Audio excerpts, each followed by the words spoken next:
Thank you, Bob. I'm just going to wait just a moment for our 5th committee member. All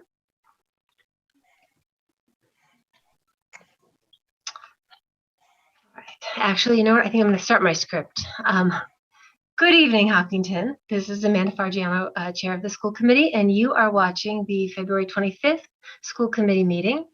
I do need to read the script that governs our ability to meet remotely.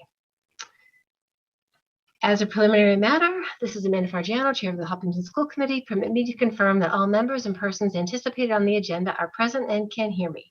Members, when I call your name, please respond in the affirmative. Meg Tyler? Yes. Joe Markey? Here. Leah Bentley Rafferty? Here. Nancy Kavanaugh? Here. Thank you. And staff, when I call your name, please respond in the affirmative. Carol Kavanaugh? Yes. Susan Rothermick? Yes. And Jen Parson? Yes. Thank you. And anticipated speakers on the agenda, please respond in the affirmative. Tim Person? Yes. Okay. Abe Lucas? Here. Welcome. And Grace Pruker? Yep. Nice. Thank you for coming. Okay, good evening. This is the open meeting of the Hopkinton School Committee, and it's being conducted remotely, consistent with Governor Baker's executive order of March 12, 2020, due to the current state of emergency in the Commonwealth due to the outbreak of the COVID-19 virus. In order to mitigate the transmission of the COVID-19 virus, we are complying with the executive order that suspends the requirement of the open meeting law to have all meetings in a publicly accessible physical location. All members of public bodies are allowed and encouraged to participate remotely. The executive order, which you can find posted with the agenda materials for this meeting, allows public bodies to meet entirely remotely as long as the public body makes provisions through adequate alternative means to ensure interested members of the public are provided reasonable access to the deliberations of the meeting. Ensuring public access does not ensure public participation, but tonight we will have public comment. For this meeting, the Hopkinton School Committee is convening via Zoom, as posted on the town's website, identifying how the public may join. Additionally, this meeting may also be broadcast on HCAM through one of the many channels or platforms. Hold on.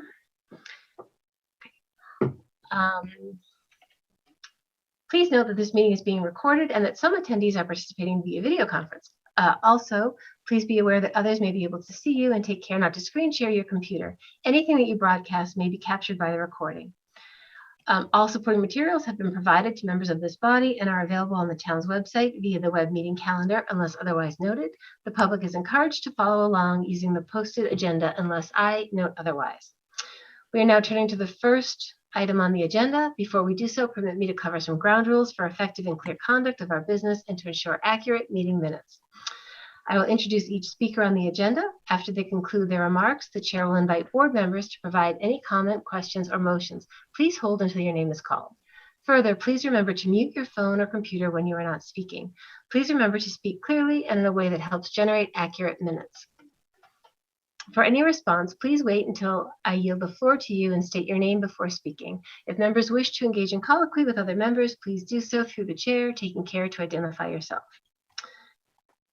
Okay, we are going to have public comment tonight, and as you know from our policy, the public comments are limited to 3 minutes each. We are reading the emails that we received by 5 p.m. tonight as posted with the agenda. And before I move on, I have to apologize that I missed one of our guests tonight and our speakers. And tonight we have Kathy Bain with us. Welcome, Kathy. I'm so sorry that I missed you in the Brady Bunch screen. Thanks for inviting me. Head nurse for the schools. We'll be welcoming you later onto the agenda. So without any further ado, at this time, I would invite everyone who is willing and able to please stand and join me in the Pledge of Allegiance. I pledge allegiance to the flag of the United States of America and to the republic for which it stands, one nation, under God, indivisible, with liberty and justice for all. Thank you. Okay, we have a very packed agenda tonight, so we're going to try to move along, but we can't overlook recognitions. Are there any recognitions, Dr. Kavanaugh, for tonight? There are not, no. Thank you. And before we do public comment, because we have so many comments that came in today, I want to jump ahead. We have two wonderful students from High School Student Council, and I want to bring you guys up to the front of the agenda so that you don't have to sit through our entire meeting live. You can watch it. I hope you will watch it too, but you don't have to sit here live. So, so tonight we have, as I mentioned before, Grace Pruker and Abe Lucas. You are on school council, and I'm going to turn it over to you. We're so excited that you're here, and we'd love to hear the students' perspective of what's going on. Hi, thank you so much. So as you mentioned, my name is Grace Pruker. I'm a senior at Hopkinton High School. And so some of the things that we've been doing at the school, so our entire student council has been planning Spirit Week, and specifically our senior student government members have been planning senior events. More specifically, we've been planning an awards gala. So our prom has unfortunately been canceled at this time, so this will be somewhat of a replacement. So it will be the same formality as prom, and there will be multiple awards that are presented to students that will be voted on beforehand. And there will also be food trucks, fireworks, and luminaries to celebrate the senior class. So that will be kind of a really fun event to, replace prom, unfortunately, but it should still be fun. And then also our student council has broken up into 4 groups to focus on our energy on more specific topics. So we have broken up into 4 groups that are school spirit, sustainability, social justice and equality, and community service. Abe and I are a part of school spirit because we like dressing up for Spirit Week, and we're really excited for that to happen. So we're definitely part of that group because we love it. And then also it's the start of fall 2 sports, which include volleyball, football, and swim and dive. Nice. Are you going to speak, or did you want me to comment? Hi, everyone. My name is Abraham Lucas. I'm also a current senior. And to adding on what Grace said about the events that are going on at HHS was yesterday, we had a successful science fair yesterday. And along with this, right now, the underclassmen are going through the course selection of deciding what classes they want to take next year.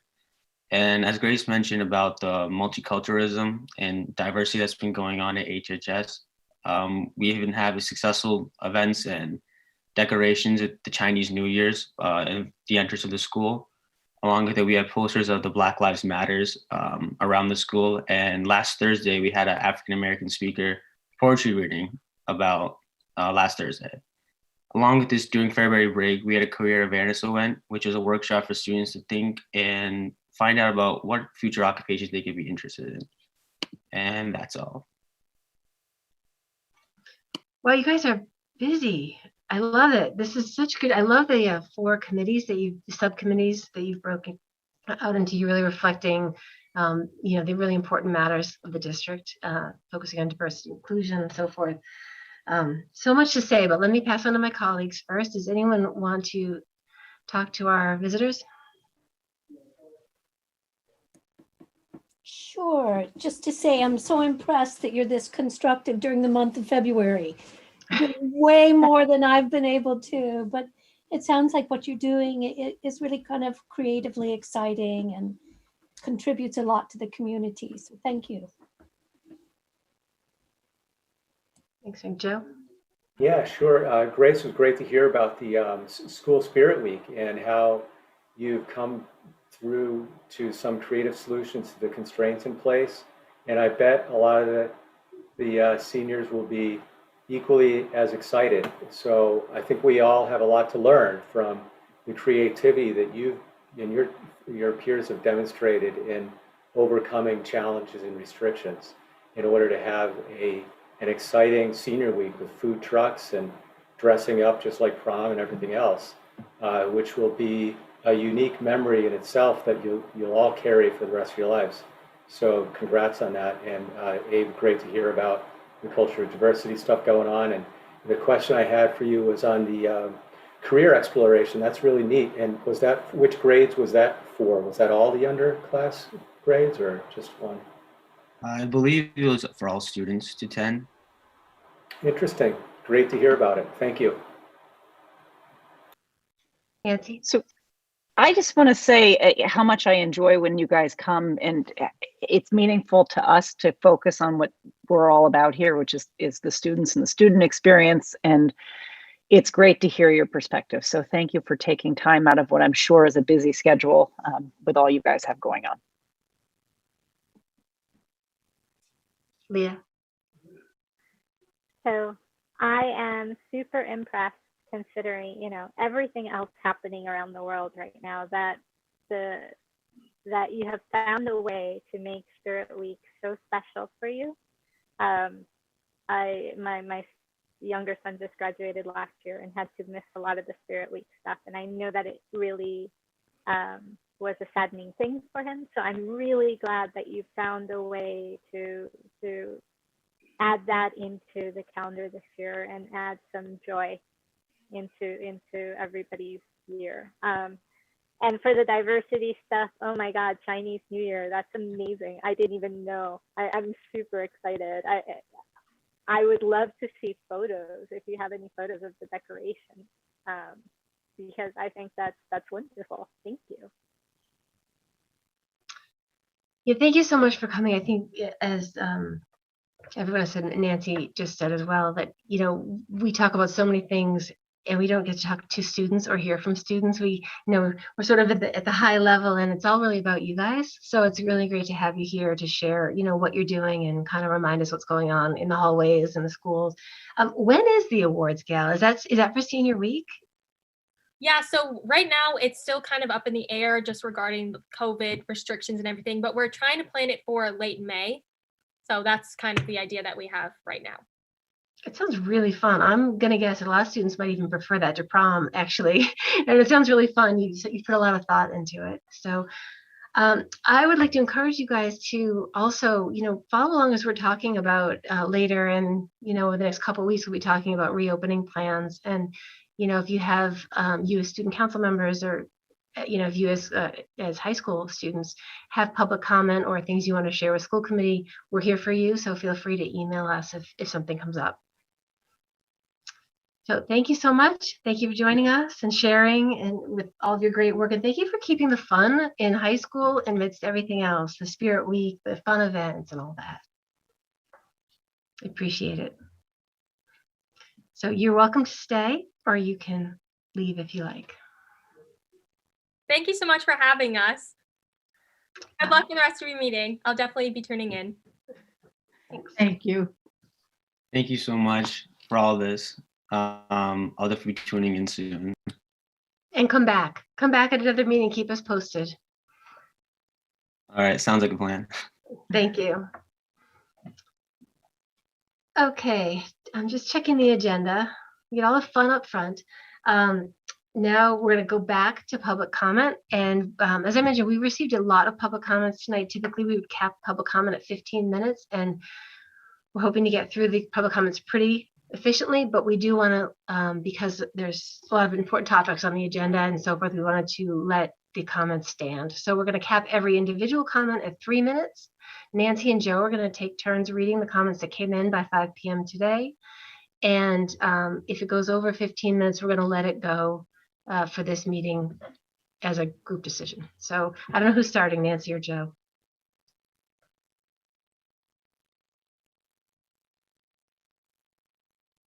So I am going to start, and I am going to read a public comment that was sent to us by Becky Abate on behalf of the Hopkinton Teachers Association.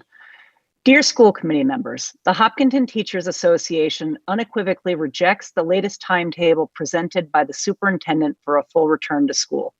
The HTA is fully aware of the desire of multiple stakeholders, including Hopkinton educators, for students to return to traditional in-person schooling. But even the strongest desire does not excuse reckless action.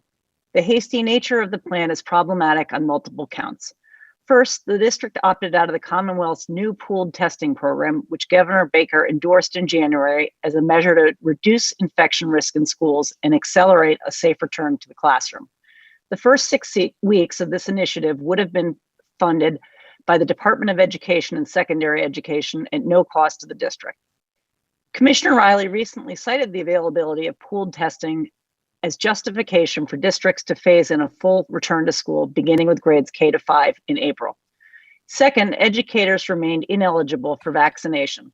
On February 18, when the Commonwealth expanded vaccine eligibility, Governor Baker reported that it would likely take at least 1 month to vaccinate these newly eligible individuals before being able to vaccinate educators.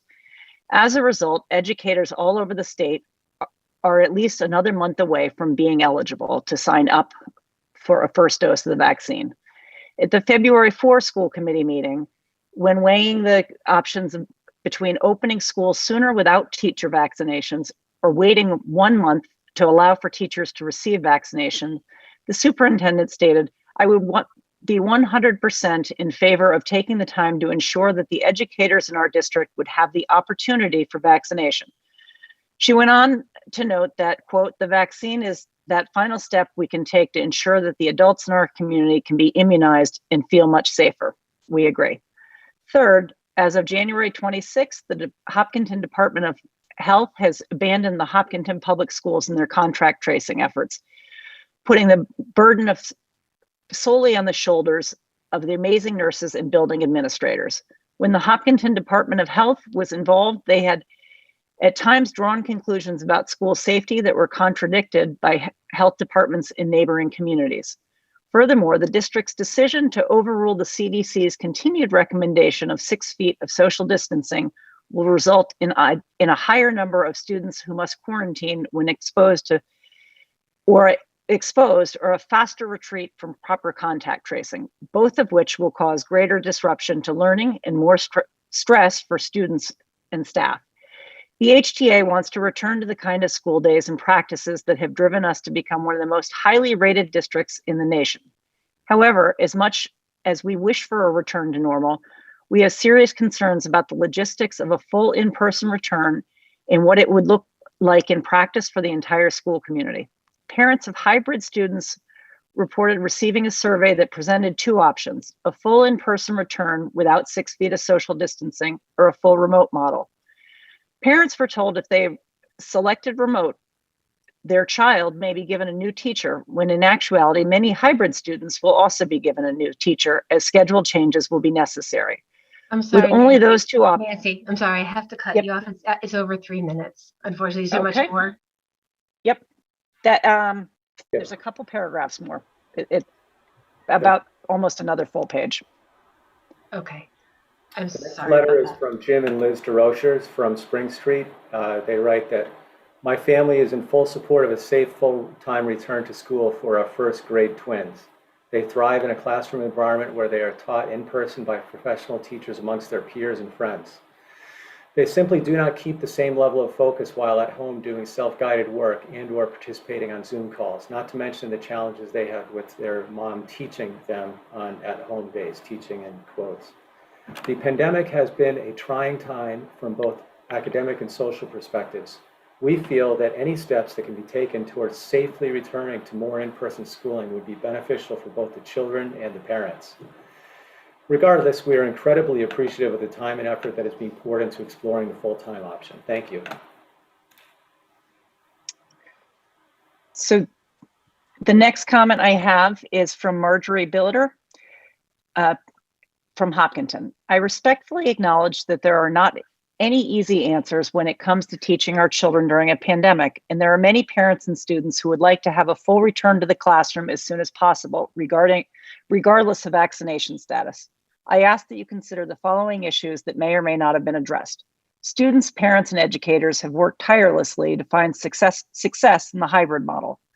Some level of success has been attained. Smaller class sizes have afforded more one-on-one teaching, and many students are thriving with traditional teacher attention. Successful routines have been established. Childcare solutions have been found. Students are finding ways to become their best selves in these circumstances. In the smaller socially distanced classes, teachers have found ways to engage students. Some have found ways to do lab experiments and other activities while staying separated throughout the classroom.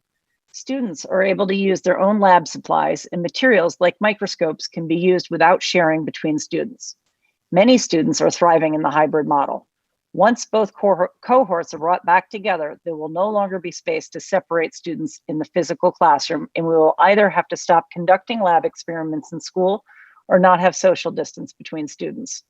The smaller class sizes have also allowed more individual attention for each student. Students who struggle with learning in traditional classrooms often respond well to the additional teacher attention. Many students are healthier as they have the ability to sleep at night rather than stay up late to complete homework for the following day. As the mother of a junior, and this is my 5th time being the mother of a junior, I have found that the overall stress level commonly experienced during the junior year has dramatically decreased as my student is able to exercise autonomy during her asynchronous day and control the use of her time. Many parents and teachers would like to at least be asked if the hybrid model is working well for their children and if they would like to continue with the hybrid model through the end of the school year. We will undoubtedly be making more changes in the fall. Perhaps our time would be better spent if we focus on making sure that our community is healthy, physically and emotionally, and that our students are able to return to school safely with minimal disruption to their learning and the routines that are currently in place. If young children are asked once again to learn new routines and schedules, will they be able to learn anything else? Many in our community would love to have everything return to, quote, normal or what it was before. Instead, let's be reflective on what is working and be conscientious about making the best decisions for our children. Just because something can be done does not mean that it should be done. With thought and careful design, we have the opportunity to make post-pandemic Hopkinton much better than it was before. And that's it for that. Okay, next letter is from Jamie Ronca on Blackstone Circle in Hopkinton. She says, thank you for taking my questions. 1, the CDC released guidelines in January that were published in JAMA that called for regular, consistent testing for schools to safely be open to students full-time. And she provides a link to a USA Today article about it. It calls for reducing other community spread environments, which clearly the school committee is not able to require. Given the recommendation made by experts seeking to safely open schools, how will Hopkinton implement regular testing to keep the children and staff safe? Given new variants and slow vaccination progress for teachers and staff, I'm very concerned about previous comments that testing could result in unnecessary quarantines. If we are pushing to return to school in part for the mental health of students, will there be more positions opened and candidates hired to support students and staff mental health? Counselors, social workers, for example, or at the least expanding access to arts programs, which are also correlated to better mental health for students. I look forward to seeing those plans. The next comment is from Jim and Liz DeRochers, also in Hopkinton. My family is in full support of a safe full-time return to school for our first grade twins. They thrive in a classroom environment where they are taught in person by professional teachers amongst their peers and friends. They simply do not keep the same level of focus while at home, doing self-guided work and/or participating on Zoom calls, not to mention the challenges they have with their mom teaching them on at-home days. The pandemic has been a trying time from both academic and social perspectives.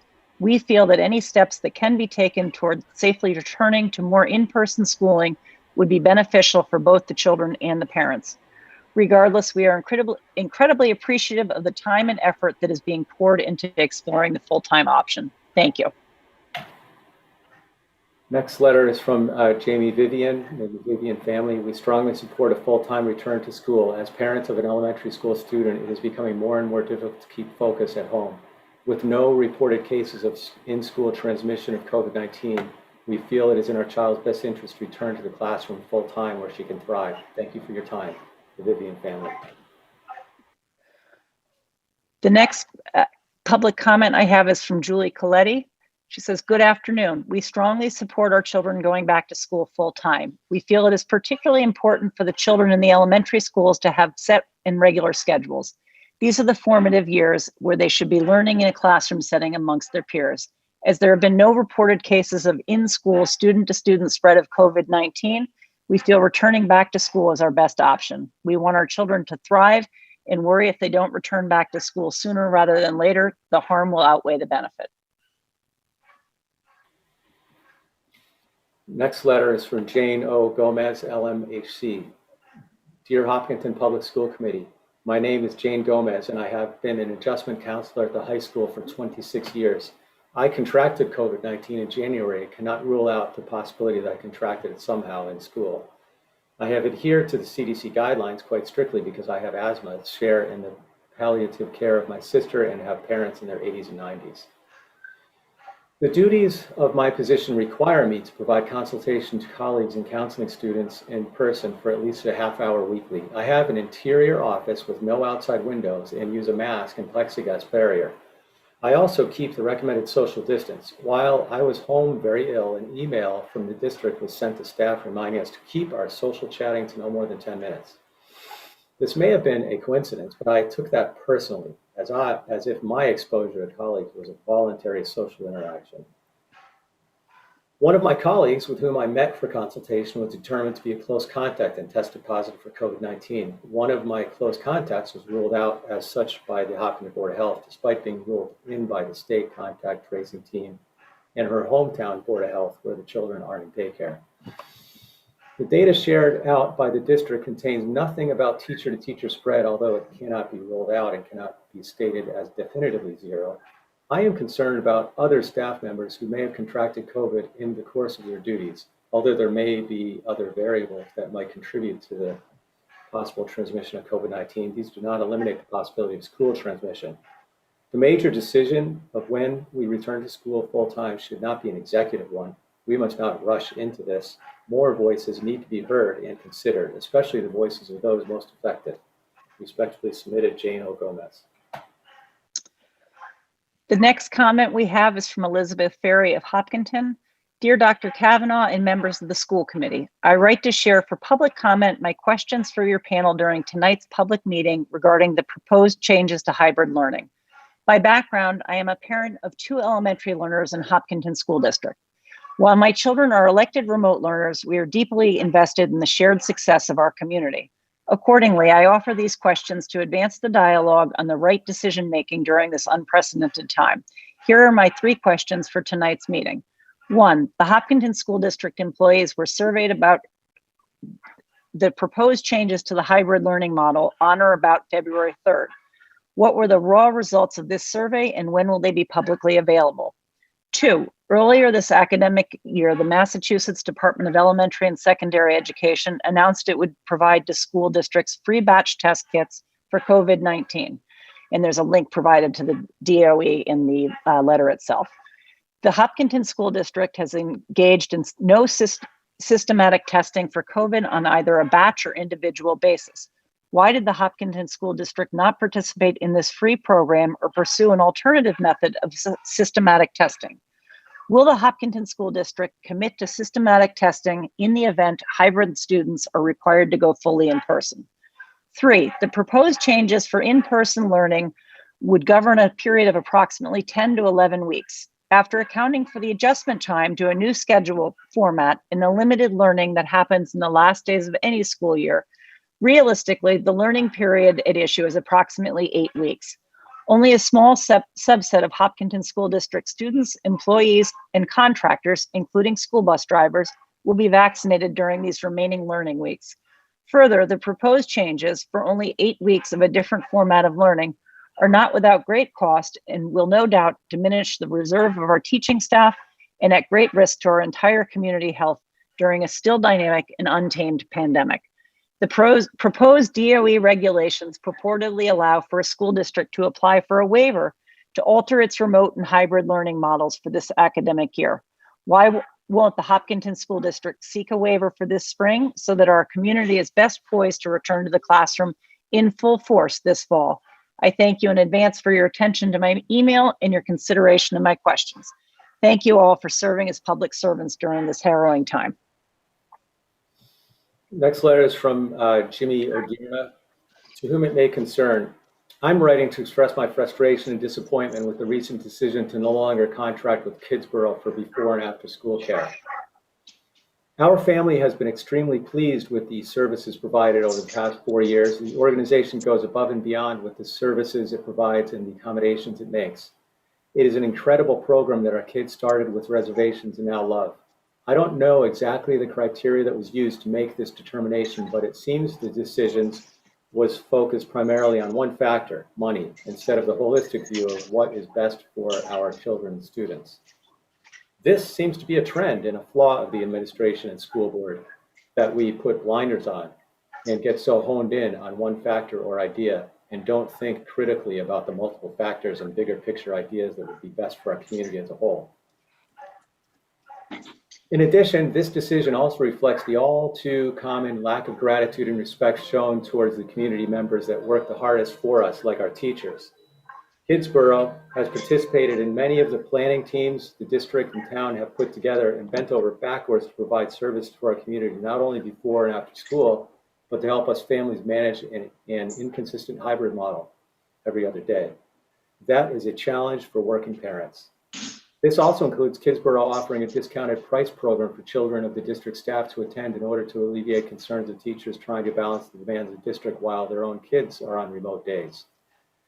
And how do we reward this cooperation effort and overall great relationship? We terminate it, biting our nose to spite our face, ultimately doing less for our children.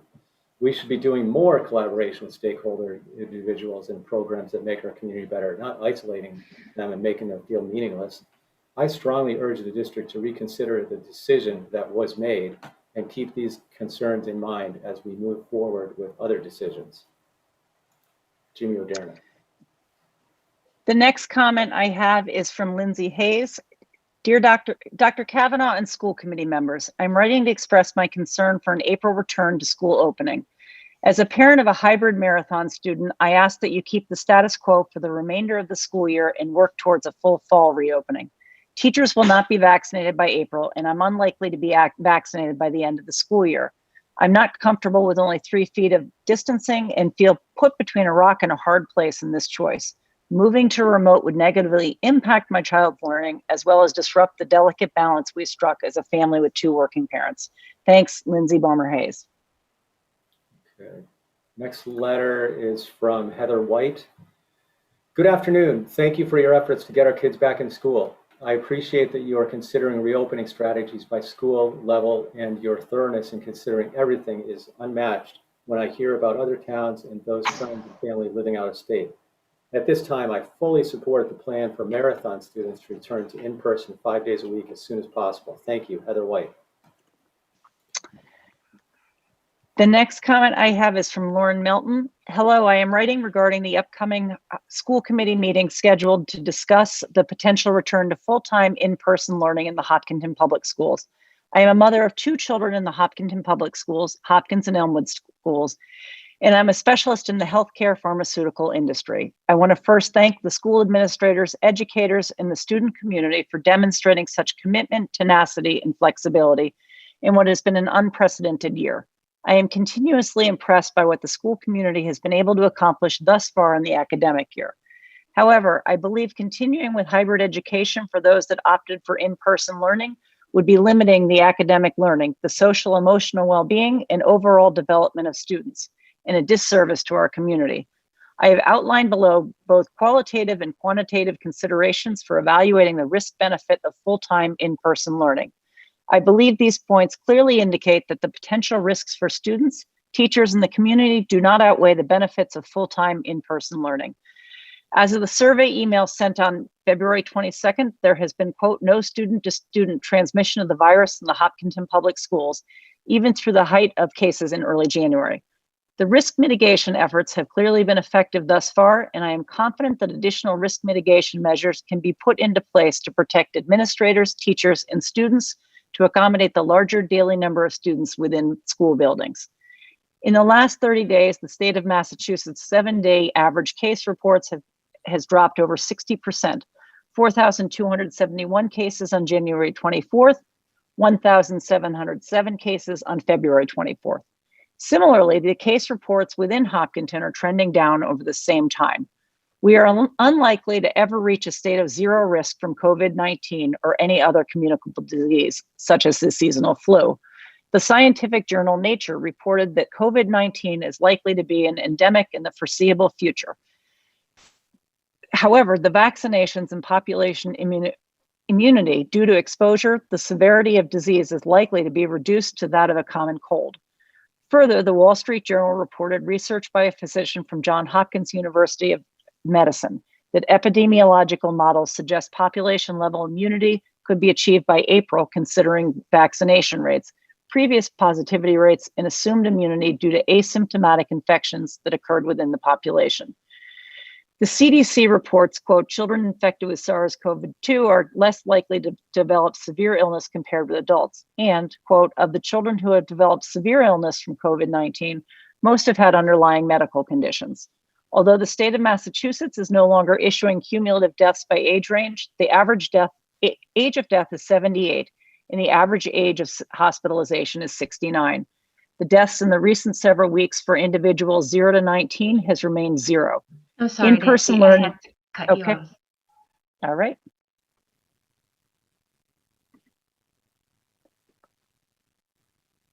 Just so people know, I am timing every one of these, so.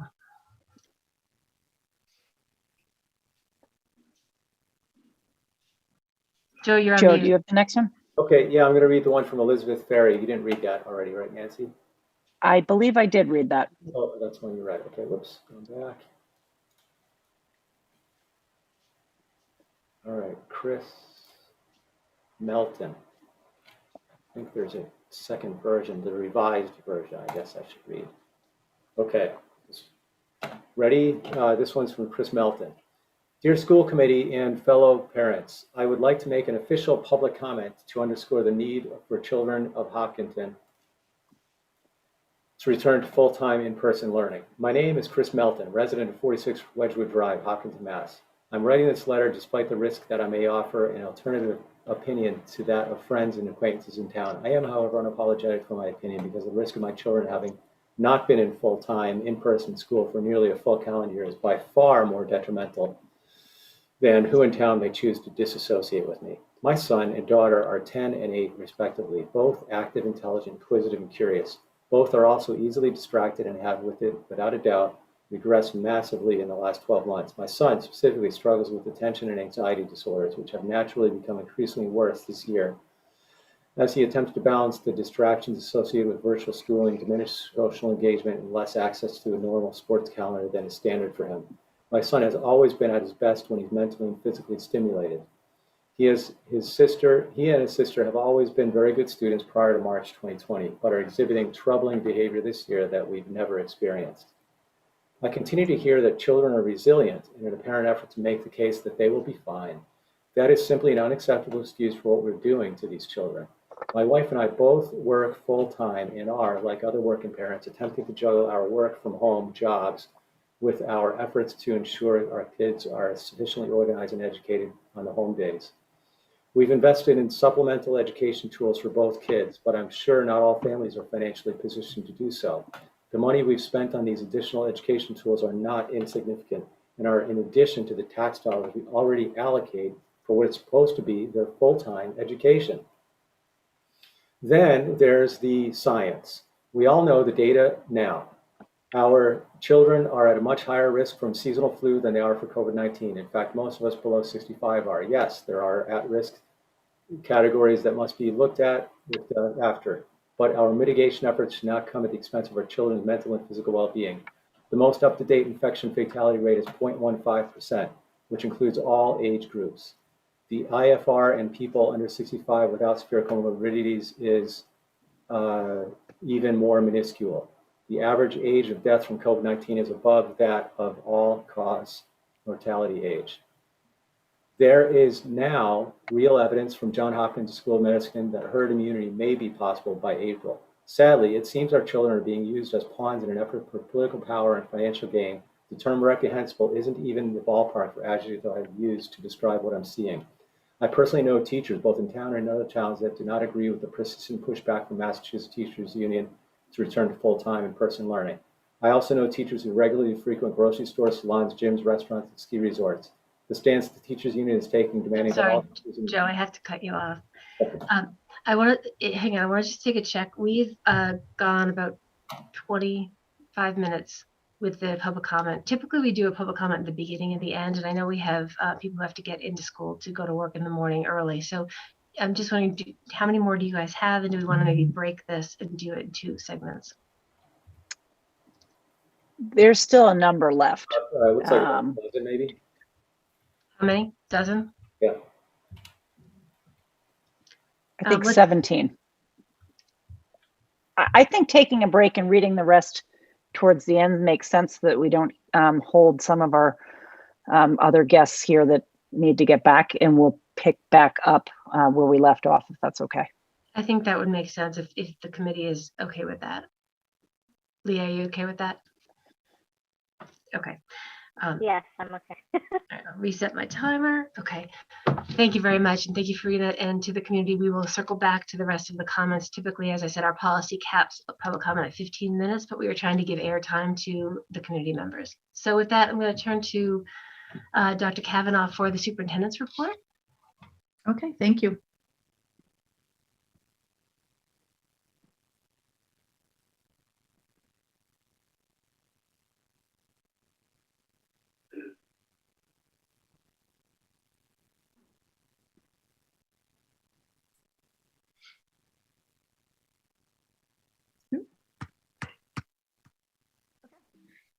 So I'm at the beginning. Thank you. This is a superintendent's report for Thursday evening, February 25th, 2021. And I do want to note that I have our head nurse, Kathy Bain, here with me tonight so that we can talk a little bit about the pool testing that is offered not only through DESE, but some other models that are available to public schools.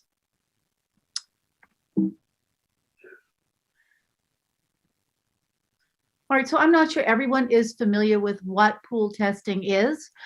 Pool testing involves taking the nasal swabs of a group of 10 individuals. Well, it's 10 if you're using the Binax pool testing, but it can be up to 20 individuals. And what happens with them is they batch them, and they batch them because it's less expensive to test them that way. So it's a nice way to take a look to see if you have individuals in your community who may be asymptomatic, but also positive. The method increases the number of individuals that you can test at one time.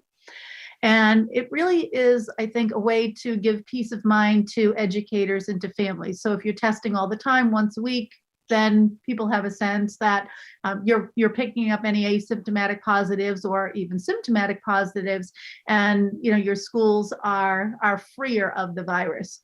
And if there are no positive findings, then what a school has done is they just have evidence that your anti-COVID measures are actually working. So I'll just tell you a little bit about the Binax pool testing, and Kathy Bain, you can jump in at any time. So the Binax pool testing is the one that is offered by the state of Massachusetts through DESE. Originally, the Department of Elementary and Secondary Education had a March 1st deadline. So Hopkinton was a district that expressed interest. And if we wanted to move forward, we had to notify DESE by March 1st. To date, there are 159 districts or schools that have signed up to do Binax pool testing. And yesterday, the commissioner extended the deadline through April 18th. So we don't really have to get too nervous about the March 1st deadline. And even if you are a district that did not originally express interest, you can still sign up now. So, if you hadn't, but we indeed had. So Kathy, I'm not sure if there's anything at this point about the Binax testing you would like to say before we move to the next slide. I love to share the school nurse perspective. And keeping in mind that a great majority of what would be pool testing would be in addition to what we are currently doing and managing. So we're looking to learning as much as we can about all the programs that are out there. Certainly the one that DESE and DPH have put out has some good aspects to it in terms of, partnering with the Broad Institute and things that would be a positive. I'm looking to things that, in talking to other nurse leaders in many districts around us, keeping in mind about half the districts in the state currently are doing pool testing, whether it's doing this or doing with other vendors that we've also looked at. We did take part in the DPH, DESE, Binax webinars to learn more about that. I've also spent a lot of time talking to other nurse leaders in districts surrounding us that are currently in positions where they're also trying to make the best decision and supporting whatever the decision is for their district.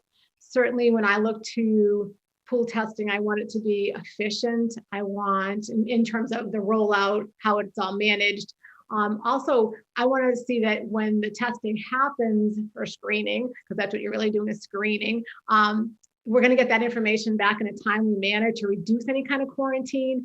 And when I look at this particular program, you're talking about the pool testing being done, waiting for that result to come back, If there are positives within that pool, then waiting with a quarantine kind of period, because then reflex testing has to happen.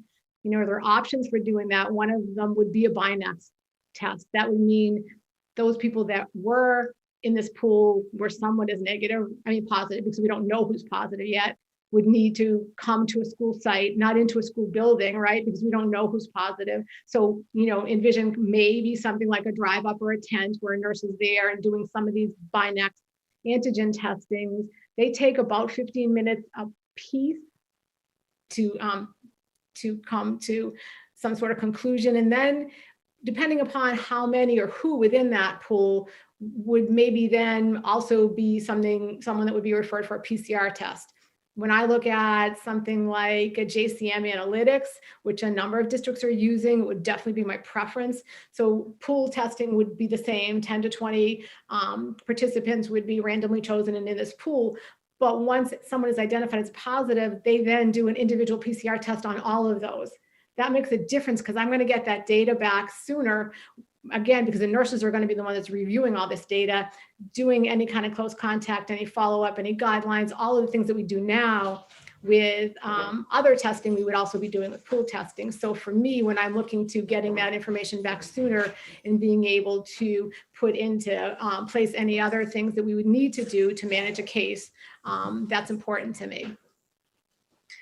Yeah, thank you, Kathy. So, and I think some of what you just said sort of speaks to the highlighted text over here. That's why I think, because of the clunkiness really of binax pool testing, I think that's why a lot of districts have chosen not to use the binax, but to go with some other vendor. And although binax is free for a period of time, these other vendors are not. So we can talk a little bit about why we have concerns about binax. So if you have, your entire class, let's pop into the Elmwood School and imagine you've got 24 different classrooms. So significant time on learning is lost because a teacher then has to bring down the entire class and the kids then have to be swabbed. And that would be in the event that all of the students in that classroom's family had decided to sign on. When a person, whether it's a faculty member or a student, is swabbed, then that test gets bundled and it gets sent off to a lab.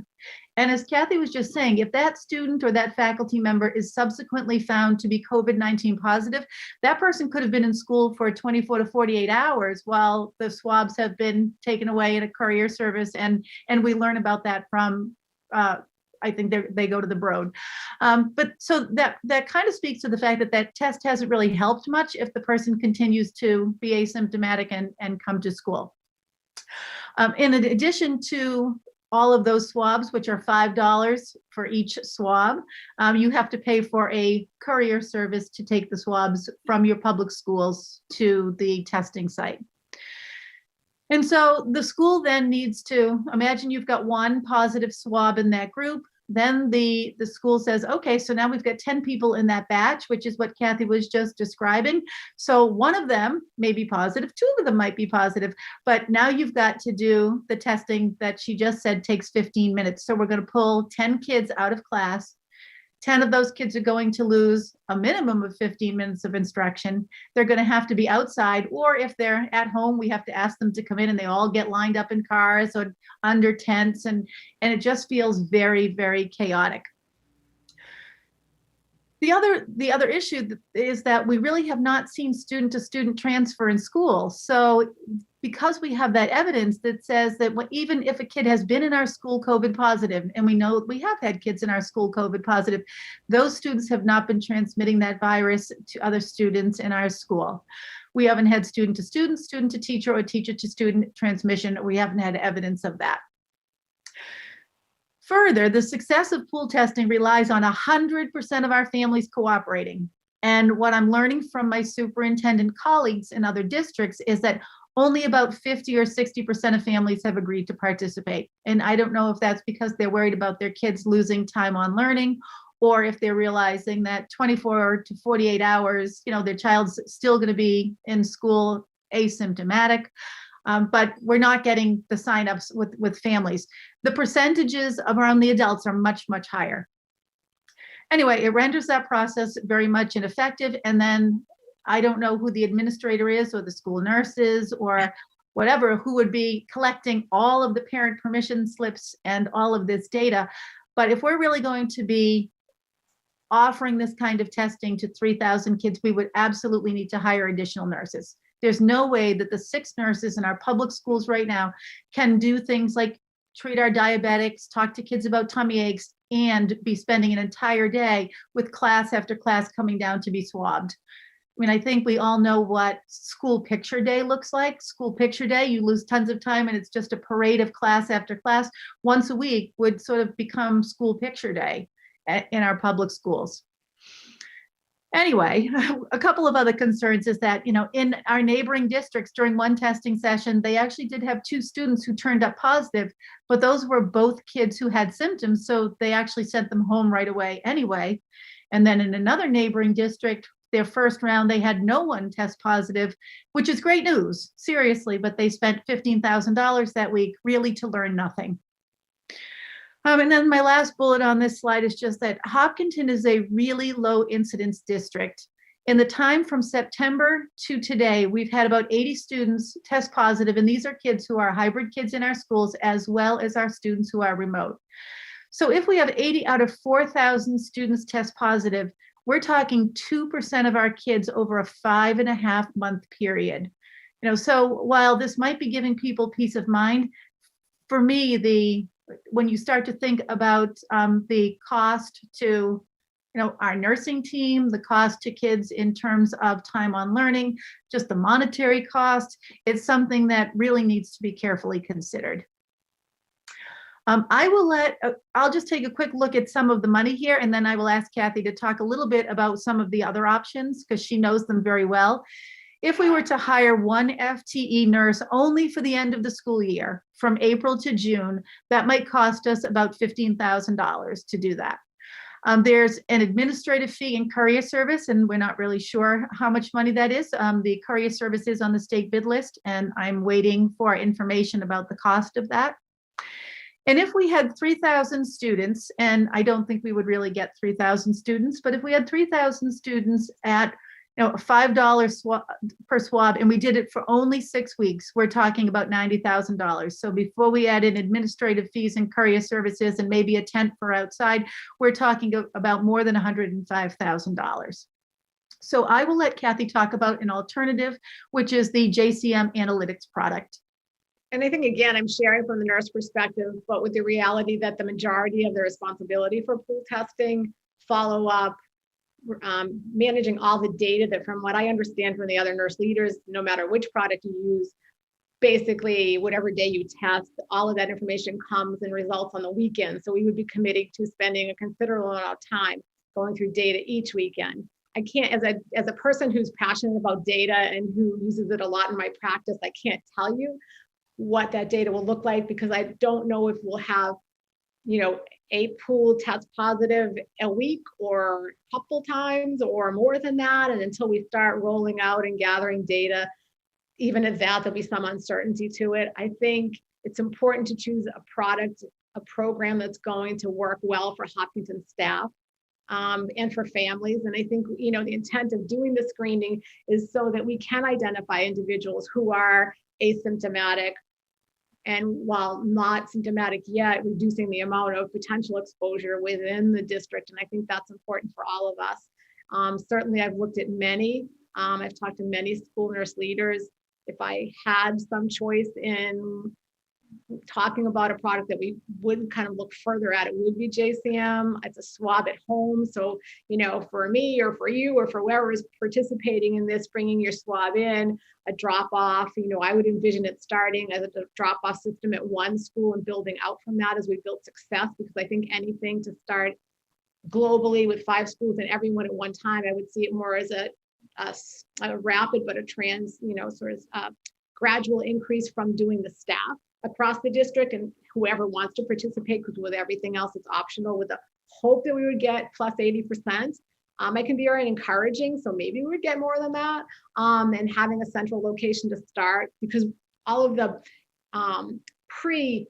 registration, student information, staff information, all of the logistical pieces, all of those things we would need to work out as a nurse group with supports, obviously, from other people. But there's a lot to figure out. And I think using a product that's going to be efficient and give us the data in a timely manner is really important to us. So we look at a swab at home, it's about $8 per swab. It would be a drop off at one school. We would do all of the labeling and things that need to happen to make sure that we get all the test samples and that they're all recorded and sent out, and that we're then getting data back from them. For us, because you're also bringing additional students back into the building, which means our visit pattern caseload changes. And for me as nurse leader, I need to look at that carefully too. So to think about how, even with an additional nurse, I would staff what could become quarantine and a tent and doing antigen testing. If we could have the test already done within that original sampling, I think is important. This would be less work, less administrative nurse follow-up, no lost learning time, no unnecessary quarantining. Yes, it's an increased cost overall, but I think the benefit of the information that we would get is really what's important to us.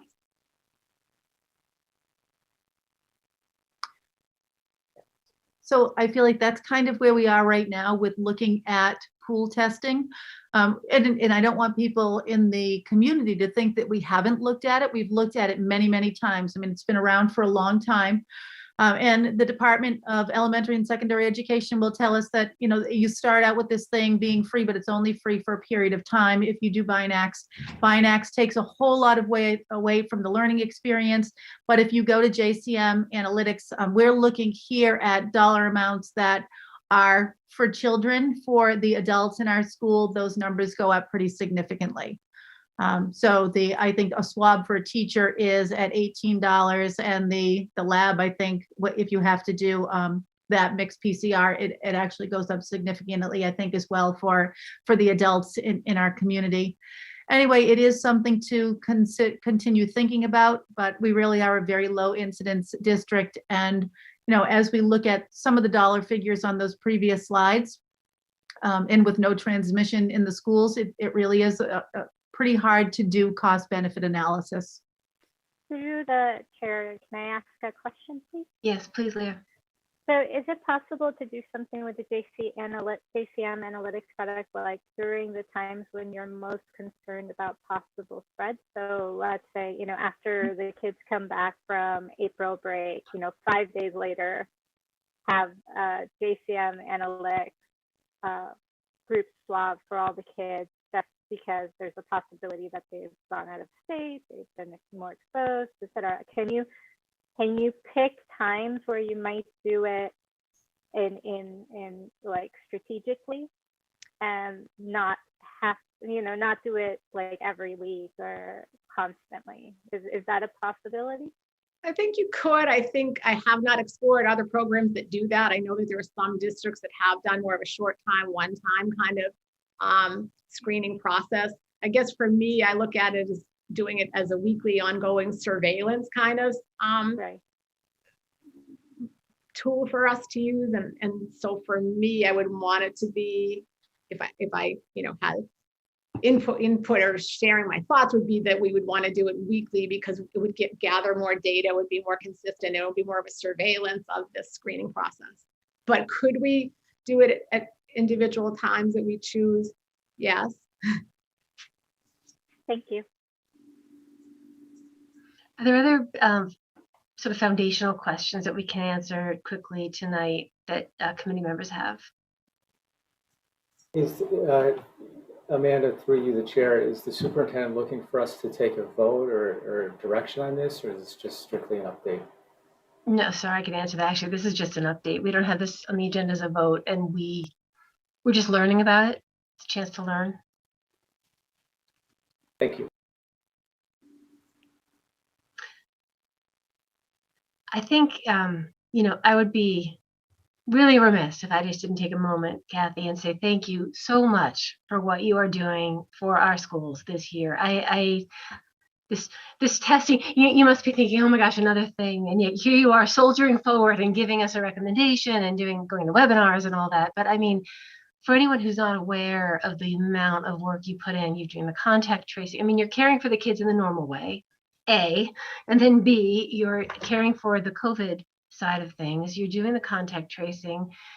You are, enabling us to do what we're trying to do, and let's get the kids in the door. Without you, and your staff, I don't know where we would be. And I know that I speak for this entire committee when I say we just cannot thank you enough for your work. And we appreciate that. And I have to say that because I am so fortunate to work with a group of people and talented nurses that I do work with, it makes a huge difference. And we are committed to keeping, Hopkinton staff and students and families healthy. And, we're always looking to what that next step is going to be and the next support. So we definitely appreciate your support as well.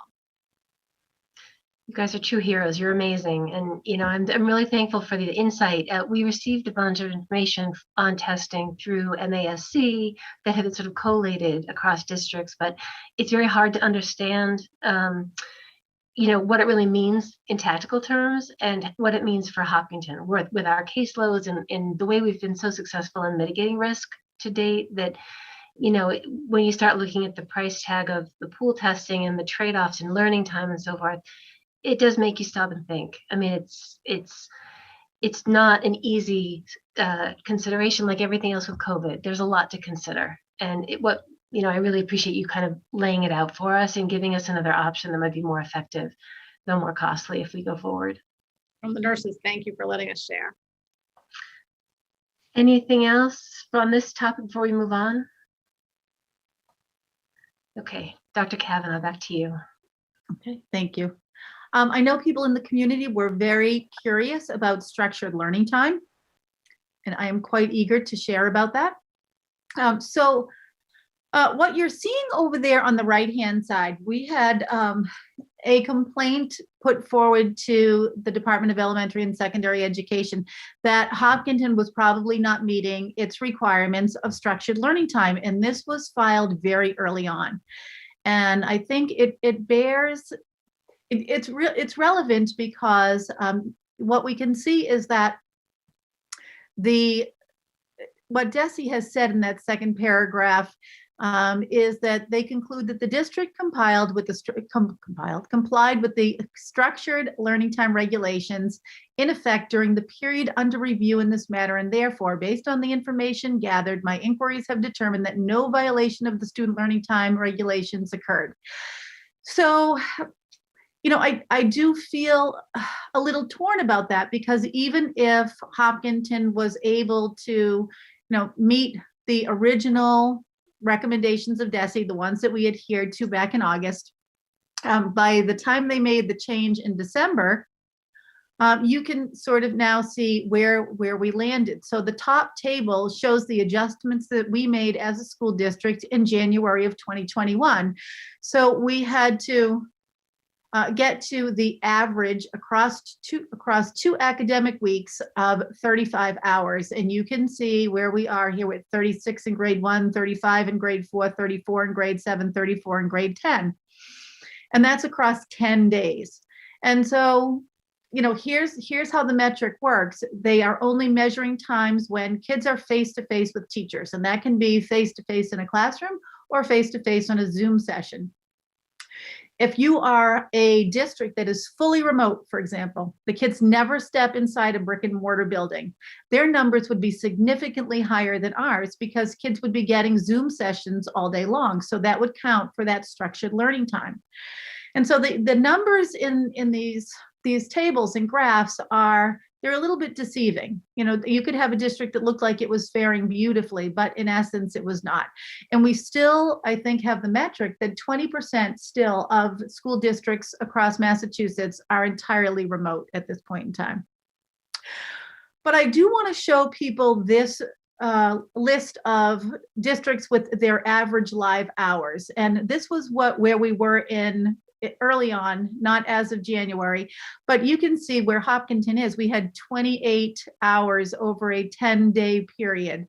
And, we filled out the form very genuinely. And so we had to add 7 hours on average across 4 grade levels to get ourselves to those 35 hours. But what's a little bit disheartening, I think, is that if you look at these other districts and they are only chosen because they fit in that screenshot beautifully alphabetically, you can see that we have the lowest structured learning time of any of those districts. And so no matter how they're doing it, they are having more time with their children face to face with teachers.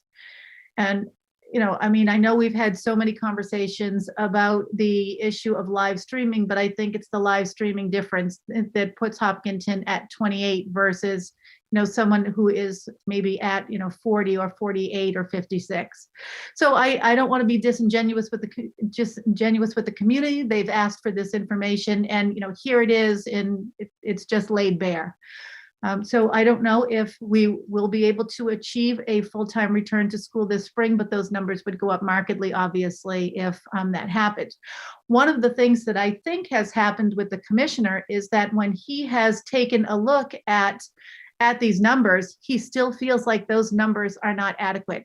And I think that's why he and Governor Baker did that press release this week indicating that they may be changing, through a regulatory mechanism, the full-time return to school. So, and they've earmarked April 5th for that, and that will be taken up by the Board of Education. And I think that these numbers here are the reasons why. They are significantly less than if we were all in school full time. Kids would be in school for a 6.5-hour day over 10 days. You're not going to ever get to 65 hours because we have lunch and we have recess, we have passing time, but those numbers would be higher all across the state, not just in Hopkinton. And then our last one is just enrollment. What you're seeing here is the enrollment from February 2nd. We were at 82 students above where we were at last June. And then just very quickly, we are today at 81 students. So we must have had a child move out of the district somewhere. But what I think what's interesting about today's enrollment numbers is that kindergarten registration has been open for a week, and we currently have 67 students already in the queue. So they are coming fast and furious, and we welcome them to the Hopkinton Public Schools. And that's all I have for you. Any questions for Dr. Kavanaugh? Amanda, I have a question. Yeah. On the, if I may, can you hear me okay? Mm-hmm. Please go ahead. Yeah, on the, the hours per week, I share your concern, Dr. Kavanaugh. 28 hours over a 2-week period is only 2.8 hours a day. And my concern is that, the output to our students in that case is, around half of what we get in a typical year. But meanwhile, our teachers are still working 100% of their hours, maybe more if we hear some of the stories, right? The teachers are working, they're in every day, even though half the school is only in each day. So their hours are still at least what they were last year, maybe more. But we've cut the student interaction in half because of the model that we have. So in effect, we've cut our teacher productivity in half. They're still working, but only half as productive as they could be, or as they are in other districts. Or another way to look at it is that we've cut the return on our tax investment in half. And I'm concerned there because eventually we will lose the community support that we've so relied on and the goodwill we have from the community when it comes to school funding decisions. So I guess my comment is that whatever we can do to rectify this, to make our teachers who are working so hard more productive by providing an educational delivery model that ensures our students can receive and have that teacher time, the sooner the better. Yeah, I do not want anyone to think that the teachers are not working hard every day and enormously hard every day, and probably truly, as you said, Joe, putting in many, many more hours than they ever have. I mean, they are working so hard, not just to produce the lessons for the children who are in front of them, but also a lesson for the asynchronous kids, the kids who are at home and who need things to work on. So they really are doing double duty. So, it's a tough model. It really is. Yeah, but I think we here are responsible for that model. So you often hear like it's the system, you know, and this is a case where this is the system that we've created that cuts teacher productivity in half and delivers half to the students who are remote every other day. So I'm eager to see what we can do to help rectify that. Thanks for presenting the data, because it is controversial. It would have been easy enough for you to say we don't have time on the agenda, but it was important to get to. Thank you. Thank you. Any other questions on the superintendent report? Okay, thank you, Dr. Kavanaugh.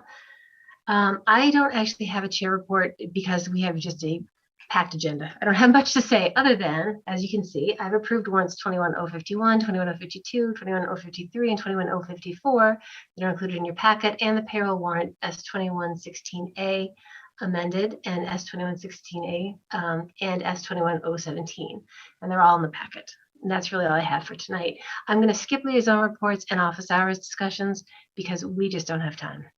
So that brings me ahead to the school committee resolution, which I'm going to swap with the reopening update because we have Mr. Person here, and I know his day starts very early.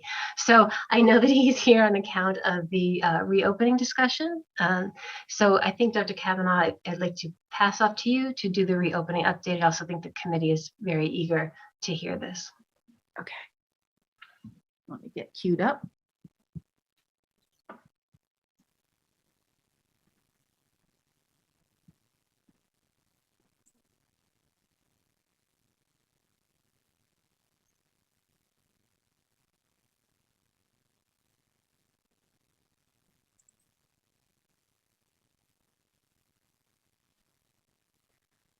All right, as you know, we have had a reopening planning team. I believe our first meeting was on January 10th. And our reopening planning team was really asked to conduct research and produce findings. You know, essentially it was, is it feasible? Can you physically make it happen? Are we able to resolve so many of the obstacles so that we can get back into school? And if you can do that, when can you do that, in the sense of how quickly can you get desks or figure out lunch or whatever it is, change schedules, whatever it was that you needed to do. So that was really the charge of our reopening planning team. As you know, we had 22 people who started out on our team, and we divided ourselves up into working groups. So we had a group chaired by Tim, who did only building and grounds work. Susan Rothermick helped us out by leading a group on how we were going to serve lunch, as well as how we were going to remedy our transportation woes. Assistant Superintendent Jen Parson worked in a group that looked at distancing at 3 feet and 6 feet, as well as a group that talked about, you know, what are going to be our scheduling woes and how are we going to, how long would it take, and what are the big rocks. And I chaired two groups, one that put out surveys and one that looked at the medical updates, the trajectory of the virus and the vaccines. Somewhere along the way, we thought, you know what, we could probably use a couple of experts here who are know an awful lot about virology, a lot about medicine. And so we brought in Kathy Engelman. She has a PhD in virology. We brought in Dr. David Tiber, who is a pediatrician with some history of, you know, SARS expertise from a very long time ago. And then the CEO of St. Vincent's Hospital, Carolyn Jackson. So they were all consultants to our group. You can just take a look at some of the folks who are here. We had our building principals, Evan Bishop, Alan Keller, Ian Carver, and Lauren DeBow, as well as Assistant Principal Julie Babson. We had our paraprofessional presidents, Diana Umina and Becky Black. We had a couple of parents, Steve Perryman and Adrian Fletcher. We had teachers in our group. From the high school, we had Jen Martell. We had Beth Newton from the Elmwood School. Becky Abate was here as the association president, and Kathy Anasaskis from the Hopkinton Middle School. Meg Tyler was our school committee rep. We had Kathy Bain, our head nurse. Linda Henderson, who does all of our data, in our SIMS data and scheduling and all of that. Ashok Ghosh, the director of technology. I won't go back and talk about all of the people who chaired these, but we also had Sean McAuliffe, the Hopkinton public health official. And I'm not sure if I have missed anyone else. I hope that I have not, but I think I've got everyone. And so I am grateful to them. They gave up an awful lot of time, and there were times when we said, we just need to meet right now and do something, and they were right there for us. So it was a good, hardworking group. And I will start by talking a little bit about the surveys that have gone out. I know that people, and maybe by the end of this presentation, people will feel a little bit better. But I know that there were people who received parent surveys. Originally, we did one great big global one. And then after a while, we started shooting out smaller ones to see how would parents feel about this, or how would parents feel about that. So let me go through the global survey first. All right. So we asked parents, which schools do your children attend, whether they are hybrid, remote, or they are the full-time 5-day attendees. And you can see we have, a nice cross section there. That's exactly what you probably would expect, that about 38% high school, 37% middle school, 26% at Hopkins, almost 24% at Elmwood, and 25.6% at Marathon. We had 1,690 parents respond, so that was a really nice showing, we think. And we asked parents, is it your expectation that schools will be fully reopened in August of 2021? And of the 1,682 people who responded, 87.3% of them said yes, and 12.7% of them said no. Then we asked families, has your child's learning model impacted your ability to work from home or to retain your job? 42.5% of those folks said yes, and 57.5% said no. We asked parents if they'd had to hire tutors, babysitters, or other in-home helpers to ensure their children's access to learning. 29.4% said yes, and 70.6% said no. Then we asked the hybrid-only parents on a scale of 1 to 5, how important is it for your hybrid students to return full-time during this school year? And in my own interpretation of this data, I looked at the 4s and 5s as people who really wanted their children to get back this school year. And if we take these numbers here, you can see that we are above 70%. And then, I look at the 3s as that kind of neutral. And then, of course, we have 15% of the people who would say that it is not very important at all for their children to get back this year. There's no expectation for them that would happen. We asked if they would say that their hybrid children would like to return full-time during this school year. And almost 75% of parents said yes, they thought that their children would like that. 12.9% or 13 said no, and 12.5% said that they were really unsure as to how their children felt about possibly returning full-time this year. We asked the hybrid parents, given the choice, would you prefer that your hybrid students return to school this year or next year? Just a smidge under 60% said that they would prefer the spring of 2021. 30.5% said the fall of 2021. And then this missing piece of pie right here, people could put in comments and not actually respond under one of the two, very strict limits of that survey. So you can see that some people will say things like, well, my son's a senior, or right now they just need to get back. And we have this question asked differently. So here we ask, if you were guaranteed only 3 feet of social distance as opposed to 6, would you be in favor of a full-time return for our hybrid elementary age children? So this is only elementary parents responding here. 78.2% of the parents said yes, they would like for their elementary age children to get back full-time this year. 21.8 or about 22% said no, they would not be interested in that at a social distance of 3 feet. And we fully understand that, there are so many other things that would contextualize this choice, but we were really just trying to dig away here at, would 3 feet be just a deal breaker for you? We asked the same question to middle school aged children's parents, and 73.7% said yes, and 26.3% said no. So you can see the number goes down just a little bit when you move from elementary to middle. And then it goes down even just a tiny bit more when you get to the high school. 72.1% said that they would like their kids to come back at 3 feet. They wouldn't have a problem with that. And almost 28% said no, they would not send their kids to school at 3 feet of social distance, or they would not be in favor of doing that at 3 feet of social distance as opposed to 6. And then we asked them on a scale of 1 to 5, how concerned would you be for your child's health and safety in the schools if all the hybrid students return to in-person learning in the spring of 2021? This was, the 1 was, I would not be concerned, and the 5 was, I would be extremely concerned. So you can see that most of the people here, about 50% of them, fall into the 1s and 2s where they say, I'm really not worried about my child's health and safety. If everybody came back, 20% are kind of on the fence here at number 3. And then we have 27% of the people who said, I would be extremely concerned if we brought all of our kids back in the spring of 2021.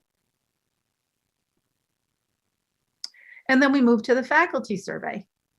Oh, and I'll just stop to say for a moment that you know that there were loads and loads and loads of comments that people were able to put in. We did read through all of the comments. You don't see them here because there are thousands of them literally, and to sort of cherry pick the ones that we would expose to people would feel, to me anyway, like we were sort of choosing some over others, and it might present a bias in our presentation. So again, we asked people in which buildings they work, and I think you get what you would have expected here. There are 3 grade levels at Marathon, 3 grade levels at the middle school, and 4 at the high school. So those bars are the longest. And then 17.4% from Hopkins and 14% from Elmwood, and a very small faction of folks from the White House. We asked the teachers educators, if it was their expectations the schools would be fully reopened in August of 2021. 74% said yes, 26% said no. We asked the educators, if the educators and adults were vaccinated, would you be willing to make a full-time return to in-person learning? And 75.5% said yes, and 24.5% said no. We asked the educators, if guaranteed only 3 feet of social distance as opposed to 6, would you be willing to make a return to full-time in-person learning during the spring of 2021? 23.7% said yes, and 76.3% said no. And we asked, if guaranteed only 3 feet of social distance as opposed to 6, would you be willing to make a return to full-time in-person learning in the fall of 2021? And 68.4% said yes, and 31.6% said no. And I'm happy to make this publicly available tomorrow on the website. So if people at home are eager to go back and look at some of the results, they will have them for sure. And now we get to the student survey. We asked and this only went to high school students, to be clear. So we asked them what grades they were in, and we had 28% of the respondents were seniors, 20% were juniors, 25.2% were sophomores, and 26.9% of the respondents were freshmen.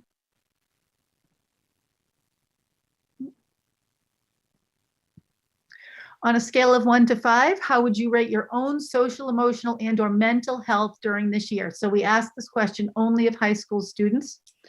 5 meant that they felt that they were very, very healthy and perfectly adjusted, socially, emotionally fine. And a 1 meant that they were in probably a very bad place. So you can see that this sort of curve kind of moves to the left here, indicating that, our kids are maybe to some extent telling us that they are struggling a bit, especially with these 2 numbers right here. I would say the 2 and the 3. But it's kind of interesting that so few are feeling like they are in really great shape, but it's almost a parallel number that would say that they are in pretty dire shape. And if you take a look at the written report tomorrow, you will be able to see this question as it was answered, not just by the students, but also by teachers across the district and parents across the district.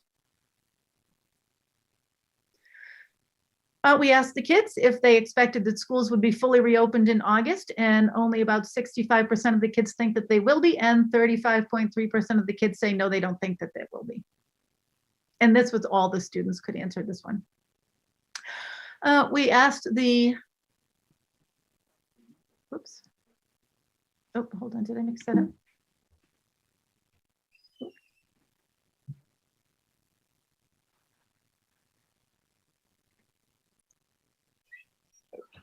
Oh, maybe I got the same slide twice, I'm sorry. Okay, so here is the comparative data on students' mental health.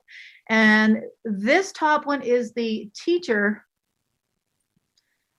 And this was all of the teachers across the district could answer this question. And we asked them to report on their students' mental health.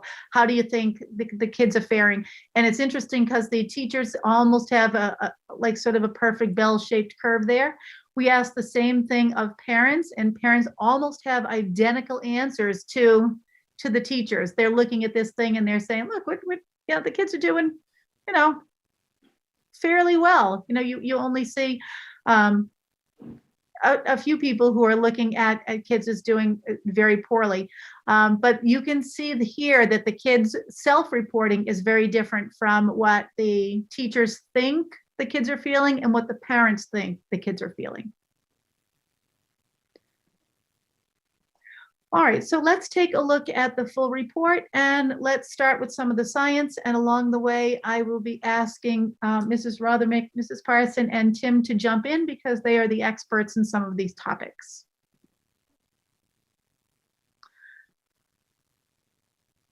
All right, so I'm going to do this. And Jen, I would certainly ask you to chime in here. What I've done in these slides is I've kind of combined our trajectory of the virus information as well as the 3 feet and 6 feet information. If you read our written report, it's much longer. We've just pulled out some of the salient points here. We know that our case count is among the lowest in the state. The CDC's metric, and this has gotten a lot of press lately, the CDC's metric indicates that Hopkinton could open for full person instruction at physical distancing of 6 feet or more to the greatest extent possible. And I think that one of the things that we have to remember is that that metric does say 6 feet or more to the greatest extent possible. And we know that as a district, we cannot reopen our doors at 6 feet in our classrooms. That's physically impossible.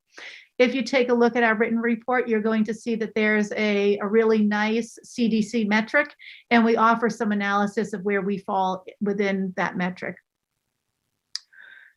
3 feet of social distance is recommended by the Mayo Clinic, the American Academy of Pediatrics, the Chan School of Public Health at Harvard University. Oops. Every once in a while I get that. Sorry.